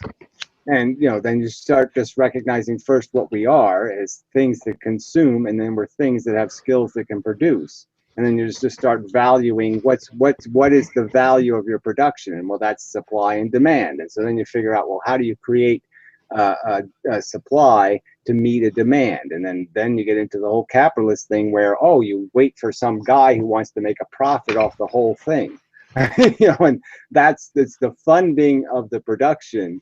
That's the whole system breaks down, because then it's just that's the you know what I'm saying? That's the compound interest argument, or the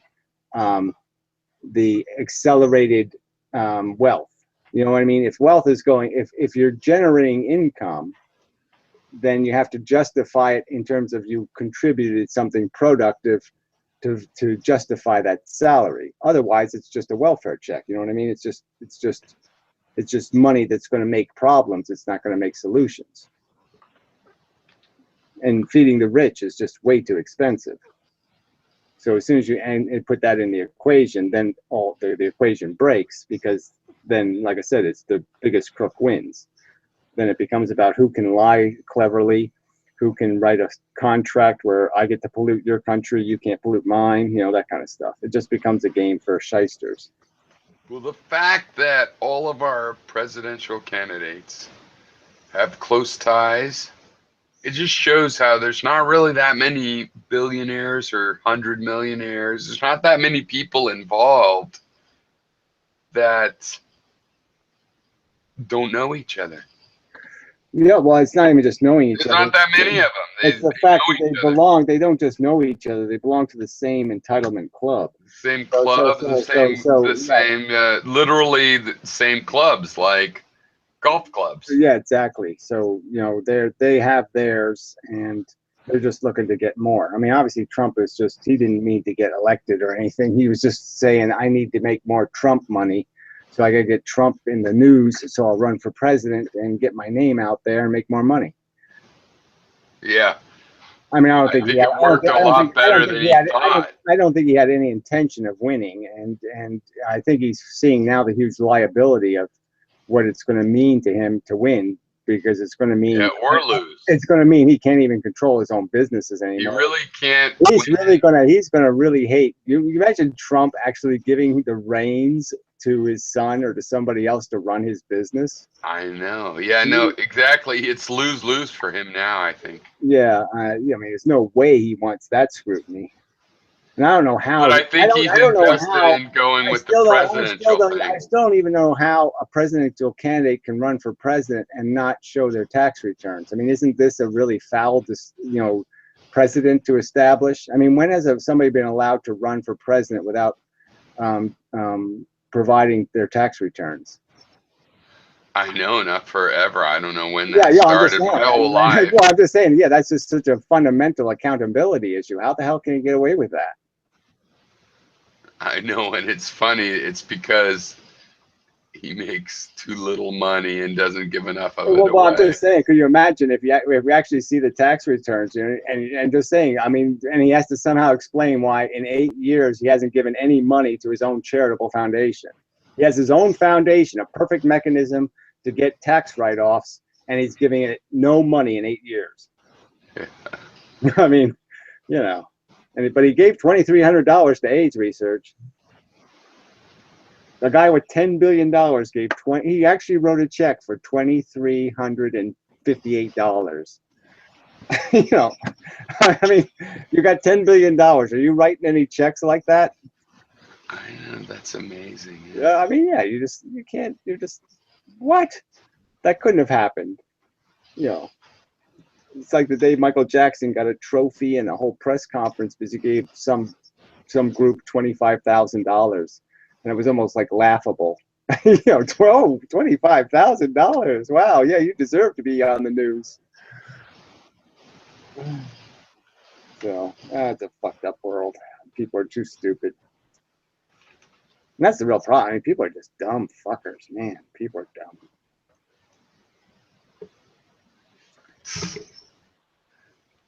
I suppose. Yeah, let's see you say that honestly and get elected. Yeah. Well, Trump's the closest I've seen. Well, I know, but that's I love my low education voters. That's the dumb pleading to the dumb or something, or the dumb leading the stupid or whatever the fuck that is. But it's insane. I love that's just so funny they can get away with that too. I think the Chinese people are great people. I mean, so like if anybody else talked like that, they'd be like, "What do you think? China is like, they have a machine that makes Chinamen like it makes Coke bottles or something." All the Chinese people are, they're short and they speak Chinese. It's just so. I love the Chinese people. I do a lot of. I do a lot of Trump. Yeah, I love the Chinese people. They love me. I do a lot of business with the Chinese people. I love them. I wrote down how much I love them. People say I love them. I've been exploiting them for years. They're fun to exploit. They buy all kinds of my shit. I definitely do like it. I mean, I think I don't want to stop, trading with Asia, but I do think it would make sense to have not protectionist laws, but you know, like my minimum wage idea, I think basically it would be like, oh, well, never mind. We're not going to make clothes in Bangladesh if we have to pay, Well, yeah, because people will do it here for let's go $8 an back to hour. my incentive argument. Let's just say that we start off with like a graduated incentive plan, and we just said that businesses that are able to do this, this, and this, meet these higher standards, they get a subsidy. So, we reward the businesses that do business as ethically as possible, and we punish in the sense that they don't get a reward the businesses that don't, like having the tax code. Just graduate something like that. And I think that might even be enough of a incentive engine, because I don't think business taxes are productive anyway. So it'd be a great way to weed out, to winnow out the whole idea of business taxes, to give people exemption from taxation if they do treat their employees well and they do make a quality product and they don't pollute the environment. And they don't lie and they don't phone call you randomly and they don't do any of that, slimy shit. I'd be into that. Yeah, so I'm just saying, I think you could fix it with little incentives, but I mean, that's really all we're talking about, right? Is incentives. You got to incentivize civilization, and nobody's making that speech. Nobody's talking about how we have to incentivize people to be civilized. That's how you make a civilization, is you make it rewarding to people personally if they're civilized.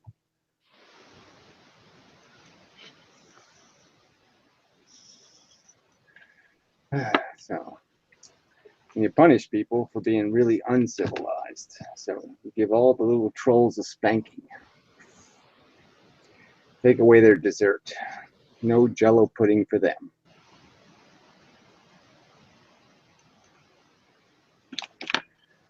Says I.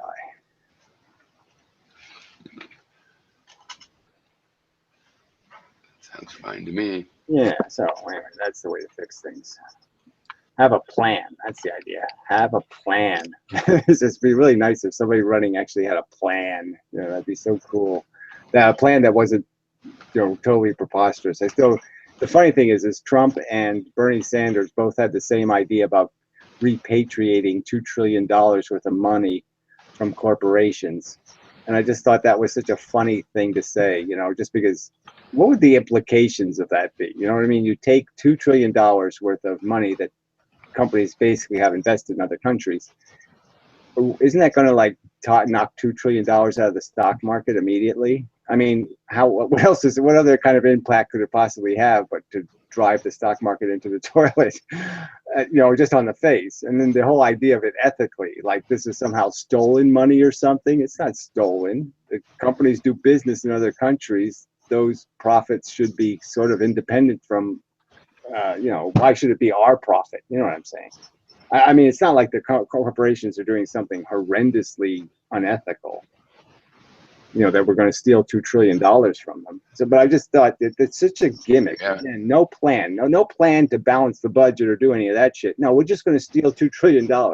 Let's kill some foreign leader and steal the assets of the country. Yeah, that'll solve our problem. Yeah, let's do that. So yeah, we'll just do another Libya. Let's just steal $2 trillion from Libya again. Oh, they're probably out of all their trillions. That's right. We stole them already. We already stole their money. But yeah, nobody can get anything right. What do you think about the Iran deal? Well, again, I'm just saying nobody can get it right? The truth is we gave them back their money. Okay, we didn't pay them anything. Yeah. We gave them back money we stole from them. I mean, fuck. And we didn't even steal it. It's not like we lost the money and had to pay them back. It's in a fucking account where well, I'm just saying that we did steal in the sense that they didn't get stock market value for their money, right? So we gave them back less money because we sold their stock and converted it into cash. So we did diminish the value of their money. Yeah. So in a sense, we stole their profits from them. Yes, right. The interest. Yeah. To me, it's funny because the Iranians, first of all, they're now one of the few stable governments over there, because I don't really count Saudi Arabia. And they are historically influential in that region. And that's basically, that has to become the case again. I don't see any reason to fight that Iran is influential in the Middle East. Yeah, I just don't think it's a good role model for anything. So again, I still think it just fails. They need a role model. I mean, what we need to do is take over some little place like Kuwait and actually turn it into a democracy of regular Arabs or something, and get away from all this Islam crap. So actually have an Arab, like an Arab Israel. Well, I thought that's what they were going to do in Afghanistan. Well, Afghanistan is hopeless because that place is full of the religious nutters. I mean, the most fundamentalist of the Muslims own Afghanistan, so you got no hope there. Pakistan, you got some hope. Like half the Pakistanis want to just be Arabs. They don't want to be fucking Muslims. I mean, they want to be Arabs first. Let me put it that way. You know what I mean? They want to be Pakistanis first. They don't want to be Islamis first. But you know, again, the fanatics have taken over. I mean, look, you know, when you think about an Arab country actually having a woman president, I mean, that was kind of amazing. You know what I mean? And you know what I'm saying? It's kind of like almost earth-shatteringly amazing. I mean, that must have so offended so much of Islam, you know, to allow a woman to be president. Oh. So Pakistan sort of had hope to me, but now, like I said, they've sort of let that go all fanatic too. But it's just the whole thing of poverty creates fanatics, right? We know if America goes broke, we know what's going to happen, right? Everybody's going to go Christian again. They're all going to become Christian nutters.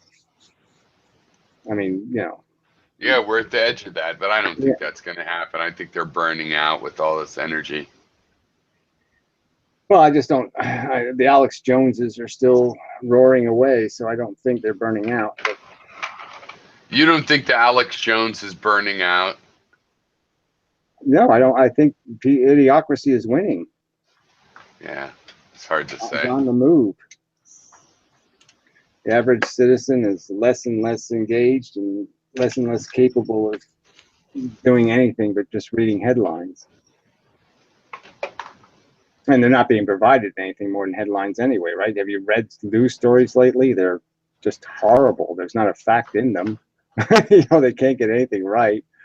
You're just like, fuck, why did I bother reading this? There's no facts in it. It's just a bunch of shit.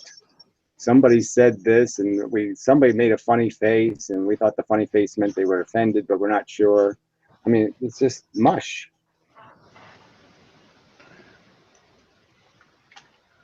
Somebody gets shot and nobody knows how it happened. I mean, it's just, you know, I don't know, bullet hit him, I guess. You know, I just noticed what time it is. I better go to bed. Yes, you really should. It's probably good for you. So anyway, yeah, well, good luck and stuff. I'm glad you mentioned June. I think of June now and then. You know, I mean, it's none of my business. It's not my kid or anything, but you know, I did see her in a couple of the background shots. So you know, here and there, and you know, I do have fond something or other. So I'll just throw that in for whatever it's worth. Well, thanks. You know, I mean, it's you know, I think about her all the time. Yeah, I understand. It's you know, it's you know, it's rough. All right. Well, take it easy. You Have too. a good fall or whatever's going on now. Well, I'm not doing that yet. Fuck you. I'm seeing it. We've had some rainy couple days. Winter is coming. Yeah, well, not here yet, so I'm not paying any attention to that yet. Fuck the calendar. Okay, well, good luck also, and until next time and such. No, he already left. I'll wave after he's gone, and through some sort of time dilation, it'll end up perturbating. It'll bounce off of Saturn and end up in yesterday. Oh, that's wacky physics, isn't it? Yes. So anyway, you know, the commenters are all assholes, right? Preach it, brother Mendham. My name ain't Mendham. Them immigrants. That's really brilliant. Fuck that. Gary, what's the basic structure of the universe? Oh, I already did that one. So you have had authority hallucinations, not just your own inner dialogue. Well, like I said, it was when I was 9 years old. Yes, I don't know how relevant it is, but yes, I had a bad year. Yeah, very bad year. What was your father's upbringing like? Well, he's an only child, grew up in Canada, and kind of wealthy. Kind of a nice. He grew up in an ideal location, you know, summer house on a lake in Canada, big lake, and city house in St. John, New Brunswick, and Bay of Fundy and stuff. I mean, just a nice place to live. But you know, my father got blown up in a chemical accident, and well, he got 800-degree acid sprayed on him, and spent 2 years in the hospital. So gained a little character through that experience, no doubt. Well, I haven't gotten to the PBS quantum eraser crap, but obviously all that crap is crap, so it doesn't really matter. It's everything they say on that channel is pretty much crap. They don't base anything on. I love when they reference experiments done in 1996 or something, and you're like, what do you mean? They haven't redone the experiment since 1996? You know, come on, we don't. It's like we have a little bit better technology now. You think they could redo it with new technology and find better answers? But I think they like leaving it fudgy and underdone because that makes it propagandizable. But yeah, they're getting into all this kind of dual photons, brother and sister photons, all kinds of silly shit that just is, you know, spooky action at a distance crap. That's all it is crap. So anyway, it is late. Sorry for the physics people. Piro doesn't really play along. It's nice talking to him now and then, so it's not a terrible thing. So I'm not disappointed. But yes, it's not physics. It broke my train of thought. So I'll have to get back on the train and do physics work because I have to do physics work. So it is work. I mean, people just think I'm just sitting here reading this out of some sort of book. And I had to write all this. I had to think all this shit first. And, you know, it really isn't a minor bit of juggling to figure out all the nuances and to figure out why this is right and that is wrong. And I think I've done that. And, you know, fucking people have no appreciation. You really go suck. You just fucking suck. Yeah. Somebody helps you out by giving you the better explanation, that truth, and all you got is insults. I mean, it's just really bad form. No arguments, just insults. So anyway, I'm not going to record any of this crap in the comment section. It's all ugly shit. Yeah, some guy has a swastika. Yeah, really brilliant. It's an Indian symbol of love. Yeah, fuck you. You're a piece of shit. You're shitted by a shit eater on shit. So yeah, dung beetle shit. You're double shitted shit. Even triple shit. But anyway, you're shit. And somebody should flush you. Anyway, yes, that's enough. Thank you for those who play along, and I don't know exactly if there's anybody actually doing that, but whatever. Thank you to anyone who deserves to be thanked. There, that's a good way to put it. If you deserve to be thanked, I'm thanking you. Yeah. If you deserve to have a good day tomorrow, I hope you have one. Something like that. But if you don't, I hope you don't. Fucker. I hope you get exactly what you deserve. How's that? Exactly what you've earned. Yes. I hope you get exactly what you have earned. Sincerely. I sincerely hope that. So if you've earned some good things, I hope you get them. Doesn't really matter what I hope, obviously, but you know, it's a gesture. So all we have is gestures.